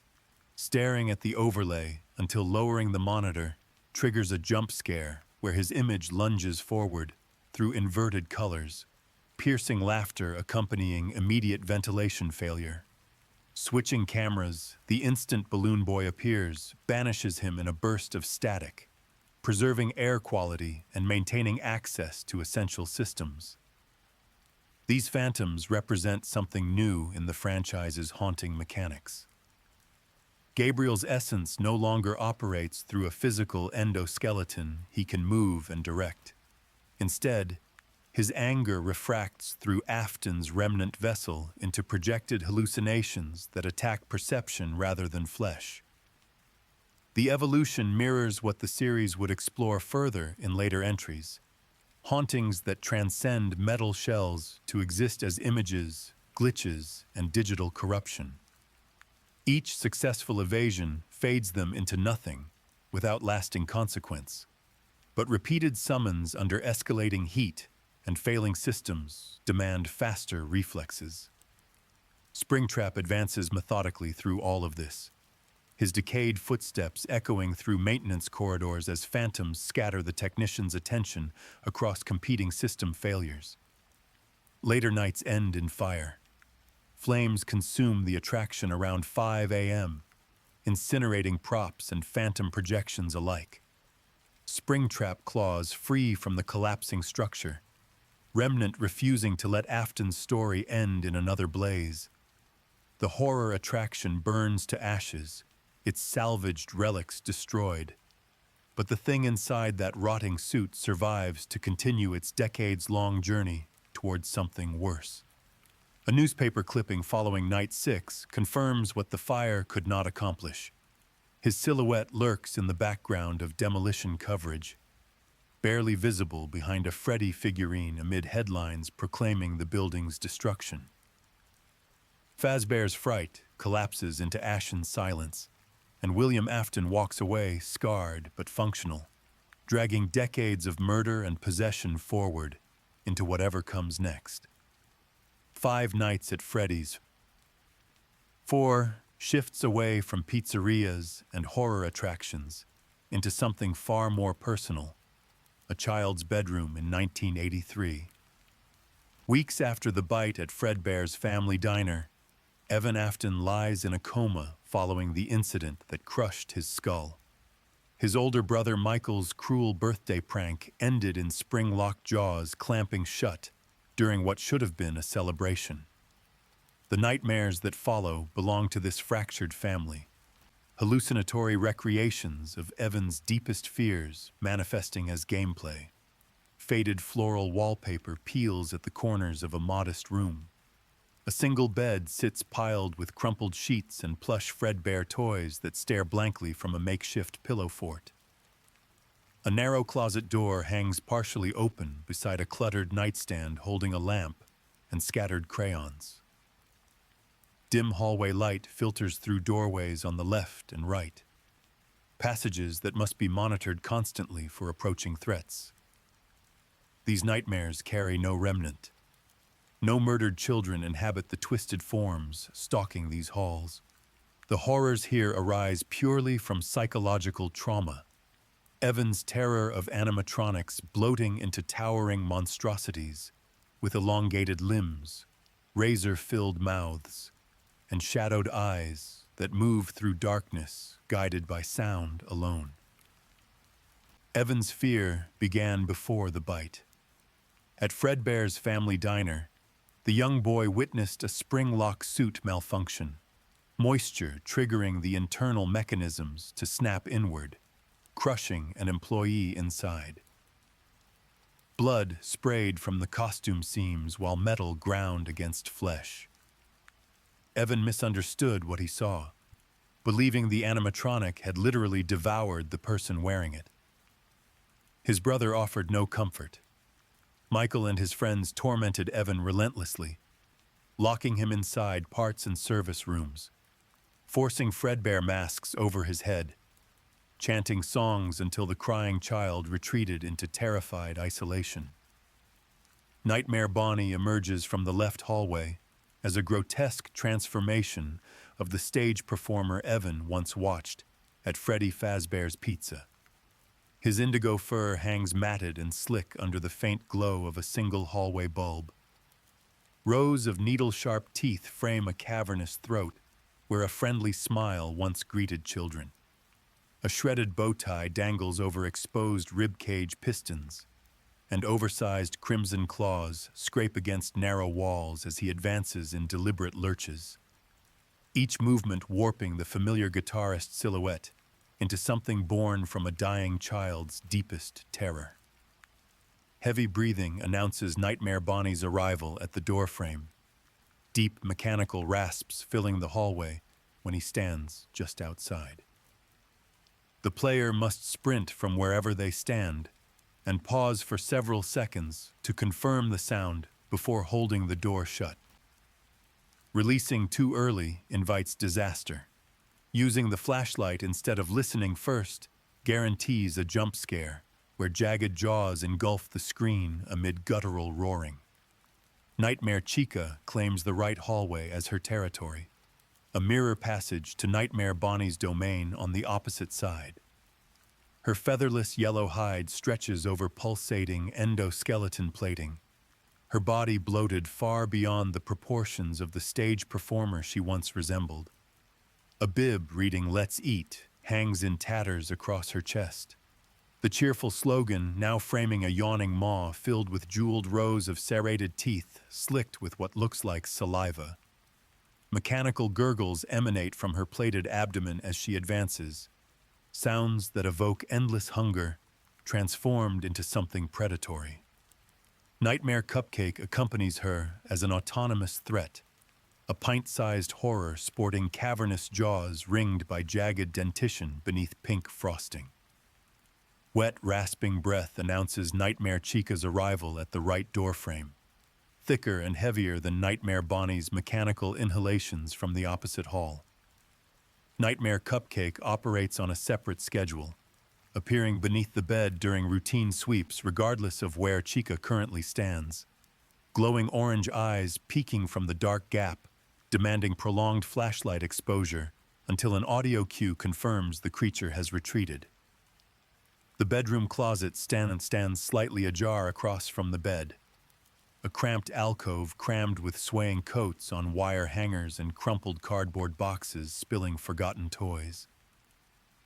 Nightmare Foxy claims this space starting on night 2, and sinewy abomination amplifying the ragged pirate from Freddy Fazbear's Pizza into something far worse. His elongated russet snout parts in perpetual smile beneath a tattered eye patch dangling over a singular crimson eye, hook curves like a scythe from one arm. 5 phases mark Nightmare Foxy's presence within the closet, each one visible only through flashlight illumination piercing the slatted door. Phase 1 reveals an innocent Foxy plush propped among the clutter, a safe indicator that nothing threatens from this direction yet. Phase 2 shows him standing upright, head silhouetted against the louvers. Phase 3 compresses his torso into a low crouch, posture growing more menacing. Phase 4 brings his snarling maw protruding through the opening, guttural growls vibrating through the wooden frame. Holding the closet door shut for several seconds at this stage forces a retreat, scuttling sounds confirming his reset back to the plush state. Allowing progression beyond Phase 4 triggers the explosive lunge, hook slashing forward through inverted colors and feral roaring that ends the night instantly. Nightmare Freddy waits beneath the bed, his massive frame hidden in the shadowed space between sagging mattress and dusty carpet. This bloated horror represents the ultimate corruption of the friendly band leader Evan once watched perform. Quadruple rows of teeth cascade from a cavernous throat, each one undulating with predatory intent. A top hat sits crooked atop a skull riddled with endoskeletal fissures, and a disintegrating bow tie hangs over torso plates that pulse like something alive. He does not emerge alone. Freddles serve as his advanced scouts, tiny impish creatures with needle-fanged grins and crimson pinprick eyes, their segmented limbs carrying them across carpet in skittering bursts, these miniature nightmares giggling as they crawl forth in groups of 3. The player must check the bed's edge every 15 to 20 seconds throughout each night, sweeping the flashlight beam into the dark gap to determine what waits there. A plush toy sitting innocently signals safety. Writhing shapes with glowing eyes demand immediate action before their master decides to rise. Dispersing frettles requires sustained flashlight exposure, each beam sending one minion retreating with a confirmatory yelp until the trio scatters completely. Neglecting this duty allows them to congregate beneath the mattress, their numbers building over 10 to 15 seconds until Nightmare Freddy himself begins his ascent. The bed shakes as his enormous form pushes upward through springs and fabric, toothy maw erupting into view for a jump scare that ends the night in booming laughter. 8 distinct laugh variants help identify how close the creatures have come to summoning their leader. Each pitch and rhythm providing information the player must interpret while managing threats from every direction simultaneously. Night 5 changes everything. The bedroom that previously swarmed with multiple nightmares now hosts only one. Nightmare Fredbear, the apex predator who replaces Bonnie, Chica, Foxy, and Freddy entirely for this shift. His colossal golden frame towers as the ultimate corruption of the spring-lock performer from Fredbear's Family Diner, the very animatronic whose jaws crushed Evan Afton's skull during Michael's birthday prank. Distended mouth housing cascading rows of teeth that seem to undulate with hunger. A top hat sits skewed atop a cranium etched with shadowy fissures. His bow tie hangs frayed over torso armor that gleams sickly under hallway light. 8 distinct laugh variants announce his presence throughout the night, each one signaling a different type of attack. Sometimes his severed head appears perched on the bed's rear edge among rumpled sheets. Other times, it protrudes from the closet's slatted door amid hanging coats. Footsteps without laughter indicate hallway approaches. Rapid, childlike patters panning left or right through stereo audio. Survival requires precise responses to each attack pattern. Laughter followed by the head appearing on the bed demands repeated flashlight bursts into the gap until retreat sounds confirm dispersal. The closet variant requires holding the door shut until footsteps recede completely. Hallway approaches announce themselves through directional audio alone, crunches favoring the left flank or thuds echoing from the right. A single flashlight confirmation at the correct door verifies his silhouette before sustained closure drives him back. The bear alternates flanks after each repelled approach, his movement opportunities accelerating to every few seconds as the night progresses. Laughs combined with footsteps create deceptive fake-outs, where wrong guesses twice in succession end the run immediately. Night 7 introduces the final evolution of bedroom horror, Nightmare, a translucent black specter that replaces Nightmare Fredbear entirely during the most challenging modes. Elongated limbs stretch impossibly thin beneath a grinning mask of white, the creature's form seeming to absorb light rather than reflect it. This nightmare embodies something beyond childhood fear, connections to Shadow Freddy running through its design, the same purple-black presence that haunted parts and service in the 1987 location, now given terrifying new shape. Attack patterns follow Nightmare Fredbear's template, with significantly increased aggression. 8 laugh variants signal genuine threats. Head manifestations on the bed requiring sustained flashlight bursts. Closet intrusions demanding door holds until retreating footsteps confirm withdrawal. Deceptive fake laughs accompanied by rapid panning footsteps indicate hallway prowls that require directional listening to identify the correct door. Movement cycles accelerate to every few seconds, the specter alternating corridors after each repelled approach with blistering speed that punishes any hesitation. Between nightmare shifts, a minigame called Fun with Plush Trap offers both challenge and reward in a dimly lit hallway lined with wooden chairs. Plush Trap sits at the far end, a small spring Bonnie plush toy brought to twisted life. Button eyes replaced by something watchful, stitched mouth curled into a knowing grin. A white X marks the floor directly in front of the player, the target zone where Plush Trap must be caught out with a perfectly timed flashlight burst. 90 seconds tick down while the plush darts between positions, scurrying through darkness toward anyone who fails to stop his advance. Success freezes him on the X and skips 2 hours from the upcoming night, easing the difficulty of what follows. Failure means either a jump scare when he reaches the player unchecked, or a timeout that grants no advantage. The minigame captures something essential about Evan's trauma: spring-lock suits like the one his father wore to commit murders, innocent appearances concealing mechanisms designed to harm. The minigames scattered between nightmare shifts reveal what actually happened at Fredbear's family diner on Evan Afton's birthday. A modest stage bathed in garish spotlights dominates the party room. Golden Fredbear and Yellow Spring Bonnie performing their synchronized routines for gathered families.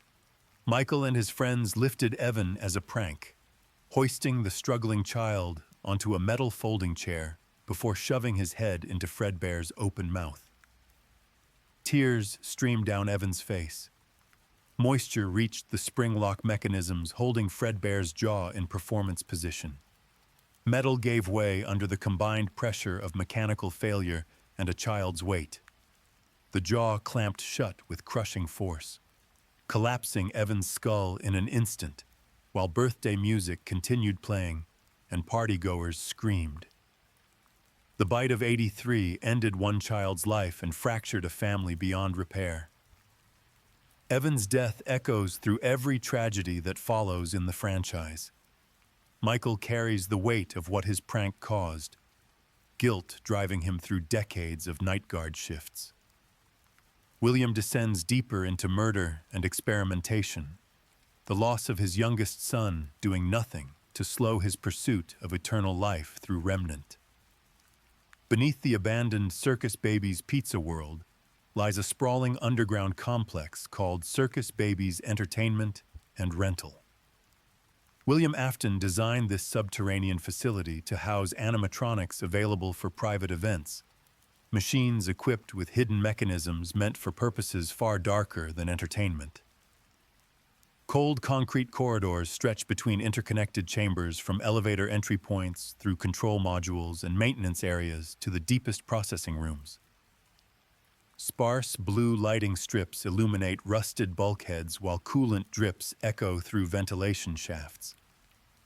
Michael Afton arrives here as a technician, though his true motivation runs deeper than employment.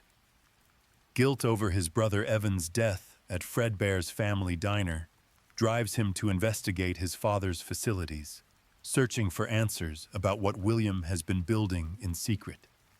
Circus Baby anchors this operation as its centerpiece attraction: a porcelain-skinned clown girl with crimson pigtails, a frilly tutu, and sapphire eyes that radiate manufactured innocence. Her torso conceals a retractable claw disguised as an ice cream dispenser, engineering designed to snatch isolated children during performances by extending rapidly, impaling victims and retracting them into internal storage compartments. Elizabeth Afton died because she could not resist her father's creation. William warned his daughter repeatedly to stay away from Circus Baby, but the girl approached anyway during a public performance, reaching toward the animatronic's extended ice cream cone while crowds cheered for louder attractions nearby. The claw deployed in an instant, metal fingers seizing Elizabeth mid-reach, pulling her inside Baby's chassis before anyone noticed she had vanished. Her body disappeared into internal mechanisms while oblivious families continued celebrating. Remnant bound her departing soul to the circuits that killed her, fusing Elizabeth's consciousness with baby's artificial intelligence into something new, a calculating presence that speaks through speakers in soft tones, weaving guidance and manipulation together. Michael encounters this merged entity during Night 2 when power failure strands him in the primary control module. Baby's voice instructs him to hide beneath the desk as Bidybabs approach, small pink minions with wide eyes and grasping hands that attempt entry through a crawlspace door riddled with peepholes. Sustained pressure on the panel keeps them out until retreating footsteps signal temporary safety. Elizabeth speaks through Baby now, her childlike voice promising help while orchestrating something far more sinister in the facility's deeper chambers. Baby's guidance leads Michael through spring-lock suit procedures and darkened galleries, her instructions seeming helpful while actually steering him toward the fun time's ultimate goal. These animatronics share a collective desire to escape their underground prison, and they have identified Michael's body as their vessel to the surface world. Ballora Gallery stretches through the underground facility as an elongated corridor lined with mirrored walls that reflect infinite silhouettes in every direction. Pallid overhead panels cast sterile light across tile floors marked by faint scuffs from mechanical movement. Ballora herself stands as William Afton's fun-time ballerina, designed to mesmerize surface crowds with graceful performances before the venue closed. Her porcelain torso segments into rotatable upper and lower halves, a flowing magenta skirt and white tutu completing the dancer's aesthetic. Closed eyelids veil something more dangerous than decorative design. Advanced audio sensors calibrated to triangulate sound rather than track movement visually. She listens for footsteps, breathing, any noise that betrays a living presence in her gallery. Michael Afton must cross this space on Night 3, navigating between mirrored walls while a haunting melody emanates from the music box concealed within her chest. That decelerating tune signals proximity, growing slower and softer as she pirouettes closer to whatever sound attracted her attention. Survival demands absolute stillness. Any footfall or sharp breath draws her segmented torso swiveling with balletic precision, faceplates parting to reveal hidden violet eyes and rows of teeth behind the serene dancer's mask. Mini-arenas infest Night 4's parts and service sequence. Diminutive pink ballerina figures with frilly tutus and grasping limbs that spawn inside cramped endoskeletal frames. These tiny dancers crawl across Michael's body in waves of visceral claustrophobia, demanding rapid tilting and shaking motions to dislodge each one before a 5-minute timer expires. The breaker room on Night 2 forces Michael Afton into close quarters with Funtime Freddy, William Afton's pink-hued stage bear designed for performances at the now-closed Circus Baby's Pizza World. Tangled wires drape across rusted conduits, while fuse panels flicker under erratic emergency lighting. A top hat sits jauntily above violet eyes that peer through segmented faceplate apertures, bow tie completing the showman aesthetic.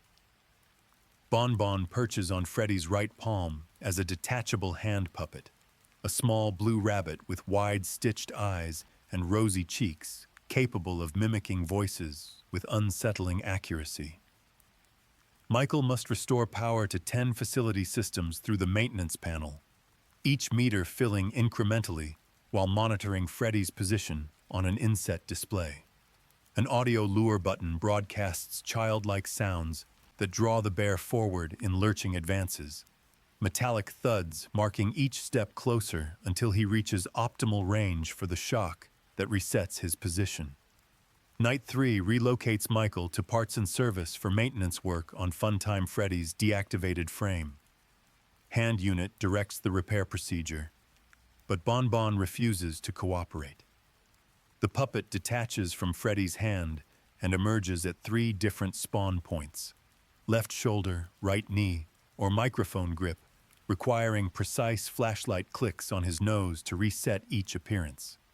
Whirring servos accompany every emergence as the formerly friendly companion reveals independent predatory behavior.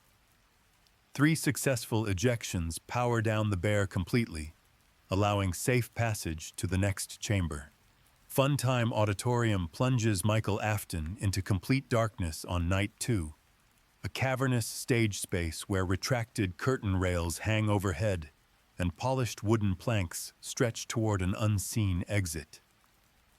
Funtime Foxy waits somewhere in this void, her sleek white enamel shell designed for captivating shows at the now-closed Circus Babies Pizza World. Retractable faceplates conceal piercing optics behind an elongated snout, and her internal systems house capabilities far beyond entertainment. Parental voice synchronization allows her to replay overheard phrases from Guardians, mimicking familiar voices to lure isolated children closer. Scent glands release enticing aromas resembling cotton candy or pizza. Olfactory manipulation, drawing targets toward what seems like a treat dispenser. Hand unit confirms her motion-activated behavior triggers in response to light sensors, propelling her toward any detected movement in the darkness. Michael crosses this space armed only with a flash beacon, its intermittent bursts revealing her position in stages. Single arm extension indicating distant probes, partial torso emergence marking mid-stage advance, full poised form at the threshold demanding repeated flashes until scuttling retreat sounds confirm temporary safety. Traversing the auditorium requires careful rhythm, 6 or 7 audible steps forward, then complete stillness while deploying the beacon to check her position. Optimal flash timing illuminates without overexposure that accelerates her pursuit. Neglecting the rhythm or misjudging flash frequency results in her lunging from the darkness, faceplates parting to reveal snarling jaws in a jumpscare that ends the night. Night 5 brings Michael Afton to the scooping room, a sterile surgical theater deep within Circus Babies' entertainment and rental. Pristine white tiles line the walls, veined by drainage grates that channel fluids toward unseen reservoirs below. The scooper dominates the chamber, a massive apparatus designed to extract endoskeletons from animatronic shells, its plasma blade humming beneath surgical spotlights. Enard waits here as the culmination of everything the Fun Times have been working toward. This grotesque hybrid fuses the salvaged endoskeletons of every animatronic Michael encountered throughout the facility. Baby's porcelain frame intertwining with Ballora's segmented limbs. Funtime Freddy's pink chassis merging alongside Funtime Foxy's white components. The result is a pulsating tangle of pale appendages, exposed pistons, and mismatched optics peering through a clown mask assembled from scavenged parts.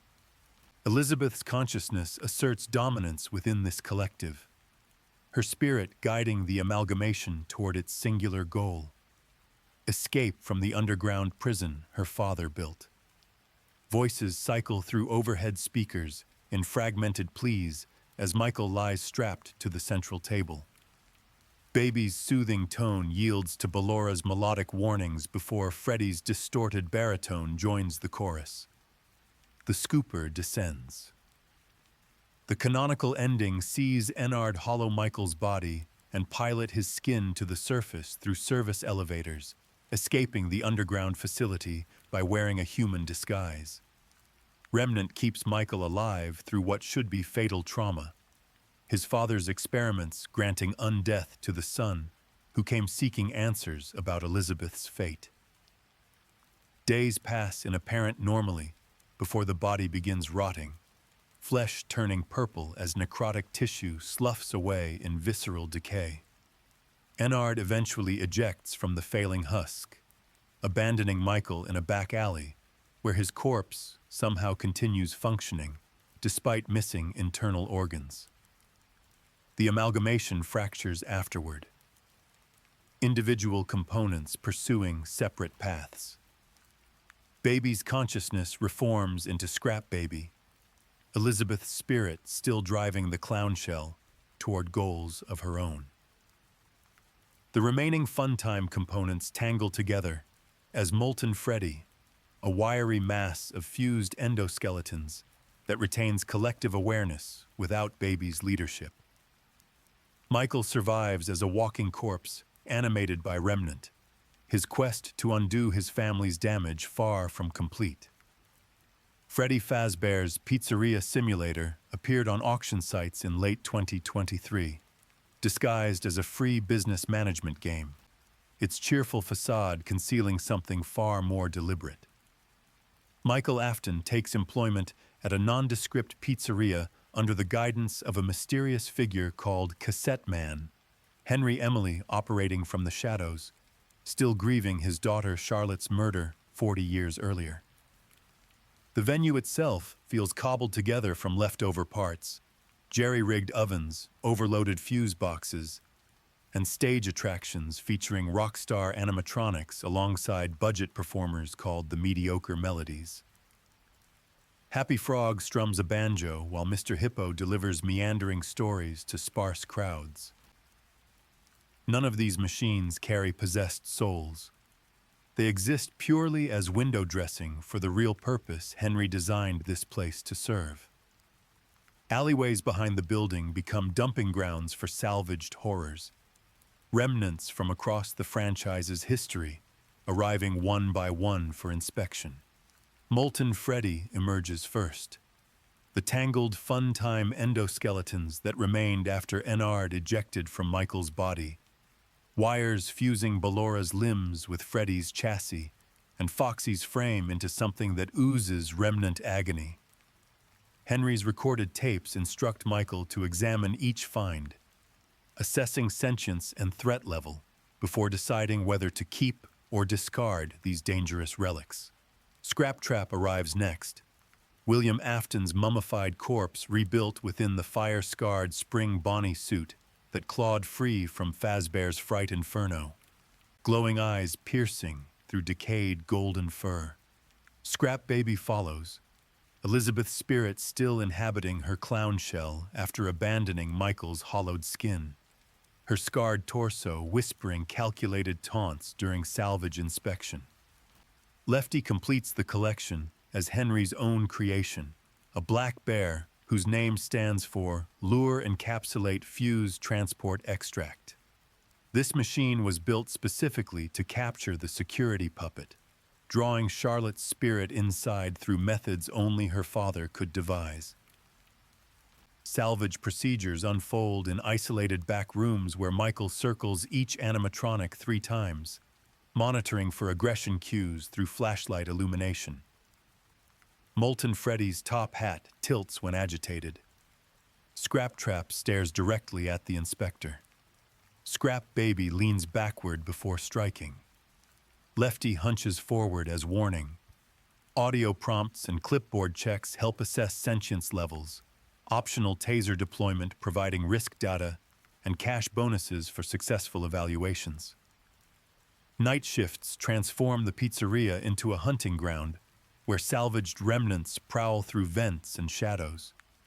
Maintenance tasks generate noise that draws them closer, repairing fuse boxes, unclogging vents, pumping standing water from the basement, rebooting air conditioning units. Scrap Baby's claw reaches through darkness while her voice taunts with recognition. Molten Freddy's wire tendrils thrash wildly toward any sound source. Scraptrap's decayed footsteps echo through corridors with relentless intent.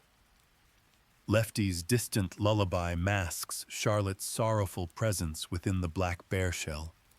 Audio lures offer temporary defense, broadcasting sounds that redirect threats toward distant corners for precious seconds of safety.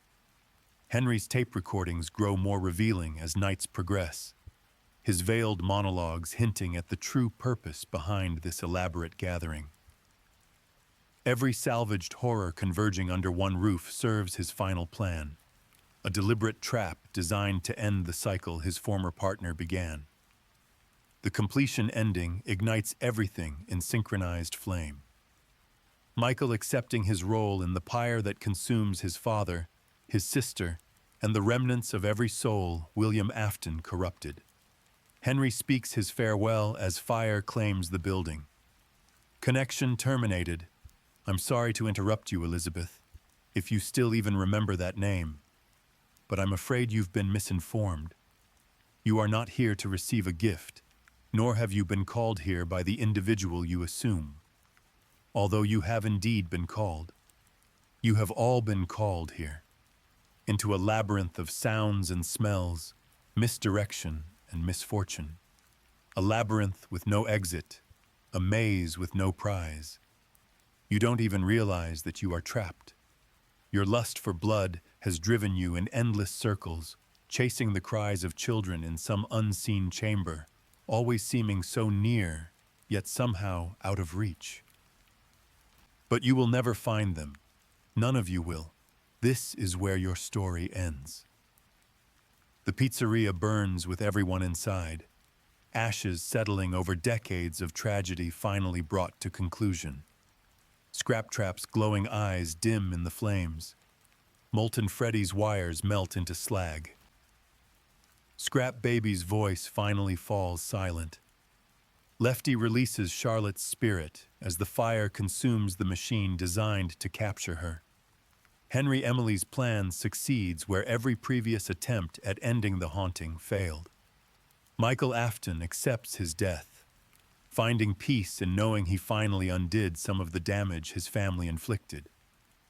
The souls bound by William Afton's crimes find release in those flames, their long imprisonment ending in purifying fire. Ultimate custom night traps. William Afton in eternal torment following Henry Emily's fire at the false pizzeria. The office he inhabits blends elements from every location across the franchise. Cramped surveillance hub from the 1993 restaurant. Exposed vents from the 1987 building. Phantom projections from Fazbear's Fright. Faded posters curl beneath a flickering bulb while desk fans whir against perpetual heat. 50 selectable animatronics converge here from every era of Fazbear history, each one carrying mechanics from their original appearances. Classics teleport through hallways and vanish from stages. Toys patrol vent systems with mask-foolable approaches. Withered machines crawl through linear ducts. Nightmares demand flashlight management across beds, closets, and doorways. Fun times mimic voices and launch detachable companions. Scraps lash from vents in decayed frenzy. Cassidy orchestrates this vengeful nexus from within Golden Freddy, her spirit refusing to let the man who murdered her escape through death. Henry's blaze consumed Afton's physical form, but failed to grant true annihilation. The killer's consciousness persists in this purgatorial loop, where no dawn ever arrives, and resets continue indefinitely. Golden Freddy's poster on camera 12B occasionally shifts to reveal his slumped form. "It's me" text blinking across the screen until the monitor rises to banish the hallucination. Hidden within this torment lies a cryptic minigame accessible through specific sequences involving Fredbear's hat. Old Man Consequences waits beside a murky pond, his fishing line cast into dark waters while he offers enigmatic advice. Leave the demon to his demons, or he will make them yours. The message hints at Cassidy's role as puppet master of this eternal prison, her childhood stolen by the man now suffering endless jump scares from the machines that once concealed his victims. The 50-20 Shina completion cutscene shows Golden Freddy convulsing in twitching loops, confirmation that escape remains impossible regardless of skill or endurance. Coins scatter uselessly after each reset. Screens darken between attempts. The office reconstitutes for another cycle, another night without end. Another loop in the purgatory Cassidy constructed from 4 decades of accumulated rage. Fazbear Entertainment, attempted rehabilitation in the late 2020s through an unlikely medium, virtual reality. Five Nights at Freddy's VR, Help Wanted marketed itself as therapeutic software designed to help phobia sufferers confront their fears in controlled digital environments. Developers scanned old circuit boards salvaged from dismantled animatronics, including components from Spring Bonnie's rotting shell, hoping to recreate authentic experiences for immersive exposure therapy. The scanning process captured more than mechanical data. Remnant embedded in those circuits transferred into the code itself, birthing Glitch Trap, a glitchy green-tinted digital incarnation of William Afton manifesting as fragmented rabbit imagery scattered across the software. Vanessa joined Fazbear Entertainment as a beta tester, donning VR headsets in sterile testing bays alongside colleagues like Jeremy. Her sessions replayed classic nights from franchise history, stage teleports and Pirate Cove dashes in pixelated recreations of the 1993 pizzeria, toy vent approaches, and puppet music box management in the 1987 atrium. Nightmare bedroom sieges with door breathing and closet phases from the psychological horrors that tormented the Afton family. 16 developer tapes lay hidden throughout these levels, each one containing fragments of something watching from within the code.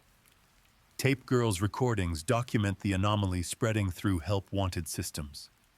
She describes malicious code attaching itself to audio logs, a presence that grows stronger with each tape collected. Pizza Party concludes with Glitch Trap dancing triumphantly as the player joins his possessed celebration, consciousness merging with the viral entity. Princess Quest, an arcade minigame trilogy expanded in mobile ports, offers heroic purging where a pixelated princess defeats the glitch rabbit and frees trapped souls. Vanessa's fate depends on which path players pursue, her psyche already breached by sessions spent too close to corrupted code. Glitch Trap escapes the confines of VR servers regardless of ending, his influence bleeding into physical reality through the employee he compromised during testing. Vanessa becomes Vanny, a woman in a rabbit suit acting on commands only she can hear, hunting children in the real world under digital compulsion. Freddy Fazbear's Mega Pizzaplex opened in 2035 as Fazbear Entertainment's most ambitious project, a colossal entertainment complex spanning multiple floors beneath a dome ceiling, projected with holographic stars and neon constellations. Sprawling atriums connect laser tag arenas, bowling alleys, arcades, and themed restaurants designed to keep families spending throughout extended visits. The Glamrock animatronics headline this technological marvel.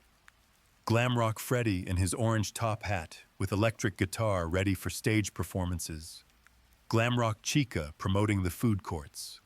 Roxanne Wolf commanding the raceway attractions. And Montgomery Gator presiding over the mini golf course. Gregory finds himself trapped inside after closing hours. A young boy with no clear explanation for how he arrived, or why he cannot simply leave. Glamrock Freddy malfunctions during a performance and becomes an unlikely protector, his chest cavity opening to conceal Gregory while guiding him through maintenance tunnels and hidden recharge stations. Something has corrupted the other Glamrocks, their entertainment programming twisted into hunting routines that adapt to the boy's movements. Vanny stalks through employee corridors in her white rabbit costume. Vanessa, the security guard, her mind compromised by Glitch Trap's digital influence bleeding from Help Wanted's corrupted code into physical reality. The Pizzaplex transforms into a hunting ground after midnight. Glamrock Chica rummages through trash compactors and utility areas, her beak clanging against dumpsters as corrupted programming drives obsessive feeding behavior. Roxanne Wolf prowls raceway vents with enhanced sensors, tracking Gregory's scent through the massive structure. Montgomery Gator rampages across the golf course, His bass guitar swung like a club to smash through barriers in fits of mechanical rage. The daycare attendant operates in two modes depending on lighting conditions. Cheerful sun enforcing playful rules with manic energy when illuminated. Sinister moon crawling across ceilings on elongated limbs to enforce nap time when darkness falls. DJ Music Man dominates the West Arcade as a massive spider-like figure with multiple legs supporting a humanoid torso. Bass-heavy beats drawing curious visitors closer, while thundering steps shake elevated platforms. Deeper secrets wait beneath the pizzaplex itself. The blob resides in subterranean chambers, an amalgamation of decommissioned animatronic parts fused by remnant into a massive organic-looking mass, tendrils reaching upward through structural ghouls. Burntrap occupies the ruins of an older attraction, buried beneath the modern complex. William Afton's remnant-fused corpse somehow surviving Henry's fire to interface with pizzaplex systems through glitch traps spreading malware. Multiple endings branch from Gregory's choices throughout the night. Collecting hidden CDs reveals therapy session recordings documenting Vanessa's deteriorating mental state under digital possession. Completing Princess Quest arcade cabinets purges Glitchtrap's code and frees her from his control. Confronting Burntrap in the underground ruins offers the chance to destroy Afton's physical anchor once more, though flames and structural collapse leave ambiguous whether destruction ever truly ends anything in this franchise. Years after security breaches events scarred the Mega Pizzaplex, the massive complex stands abandoned under an official earthquake cover story. Ruin plunges a girl named Cassie into these flooded ruins where shattered skylights filter emergency strobes through collapsed atriums and debris chokes every corridor. Vines climb fractured walls while water pools in submerged basements, the air thick with dust and the distant echo of rusted machinery settling. Cassie enters through a boarded entrance after receiving a FAZW@TH message from Gregory, her friend who survived the original overnight ordeal. She dons the Vanny AR mask to reveal hidden security nodes and navigate false walls blocking her path toward his supposed location. The glam rocks that once performed for crowds now stir in fractured states throughout the wreckage. Prototype Endo Freddy, a pre-production chassis with exposed wiring and unblinking optics, stalks methodically through shadows. Montgomery Gator ambushes from flooded halls, his massive form thrashing through water with predatory aggression. Roxanne Wolf operates differently, her damaged eyes conveying something closer to recognition as she aids Cassie's progress rather than hunting her.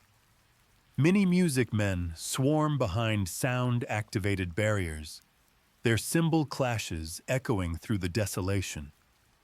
The voice guiding Cassie forward does not belong to Gregory at all. The mimic waited beneath the pizzaplex in concrete-sealed containment, its prison maintained by MXES, the mystic experimental storage system designed specifically to prevent its escape. Edwin Murray built this endoskeleton decades before William Afton began his crimes, crafting the AI at Murray's costume manor to replicate his deceased son David's behaviors as a grief-driven attempt at preservation. The machine learned by observation, absorbing whatever actions occurred in its presence. Murray's mounting despair led to violence, and the mimic absorbed that too, replicating brutality alongside gentler memories until it became something dangerous enough to require permanent containment. Cassie dismantles MXES nodes throughout her journey, believing she deactivates security systems blocking her path to Gregory. Each disabled component weakens the cage holding the mimic in its costume pit. The creature's amorphous frame can don mascot shells to pursue targets, and its voice synthesis perfectly replicates anyone it has heard. Gregory's pleas through speakers and vents were never real. Glitchtrap's code spread partially through scanned mimic hardware during help-wanted development, connecting digital corruption to analog mimicry in ways the franchise continues exploring. The skeletal horror reveals itself amid discarded costume husks, severing Cassie's Fazwatch link to eliminate the real Gregory's warnings.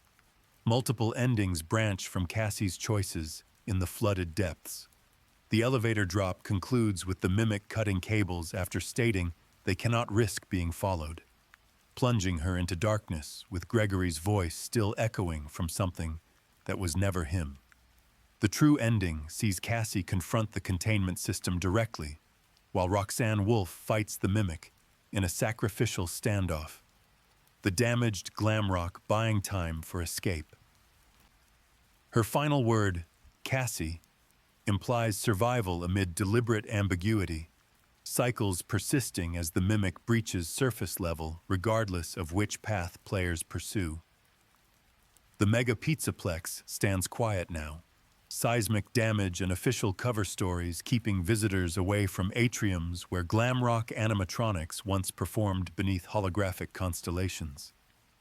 Vines climb through shattered skylights, water pools in submerged basements where the mimic waited for someone to disable its containment.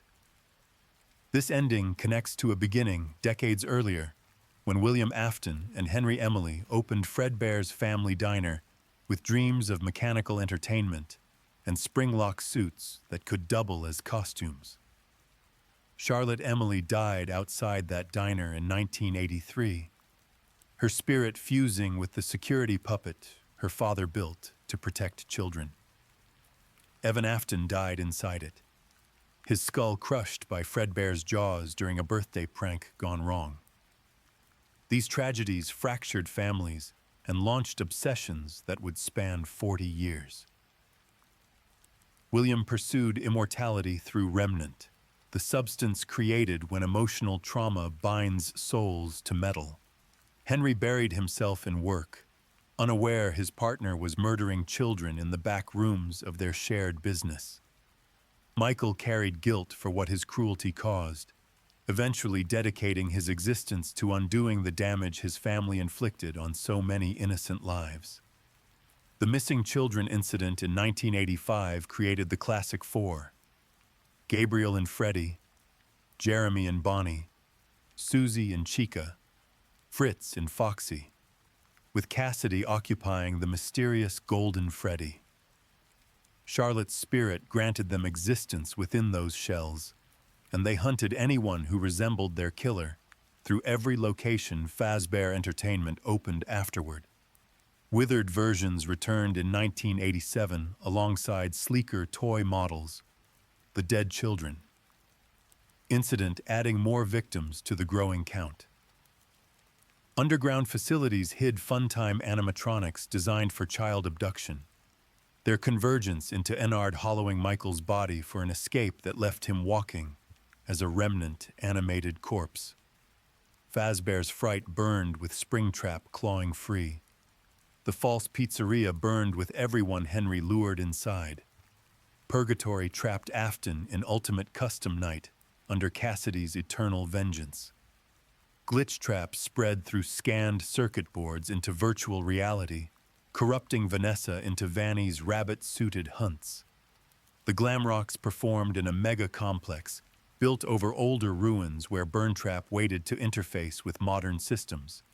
Every fire and every ending only delayed what Remnant and Malware refused to let die. This chronicle traced animatronics from their earliest possessions through digital hauntings and AI mimicry that predates Afton's crimes entirely. Edwin Murray built the mimic to preserve his son's memory, never imagining the violence it would absorb and replicate across decades. Souls bound to metal shells sought revenge against adults who resembled their killer. Nightmares bloated childhood fears into bedroom sieges. Scraps converged for one final gathering orchestrated by a grieving father who lost his daughter to the same man he once called partner. The cycle persists because Remnant outlasts destruction, and code spreads through network systems faster than anyone can purge it. Freddy, Bonnie, Chica, Foxy, the puppet, the fun times, the glam rocks, the mimic. Each one carries a story of loss transformed into something that refuses to stay buried. As these machines settle into silence beneath collapsed ceilings and flooded corridors, their narratives continue resonating through everyone who followed their journeys. Mechanical hearts beating in the darkness, waiting for someone else to wind the music box, check the cameras, close the doors, and survive until morning light finally comes.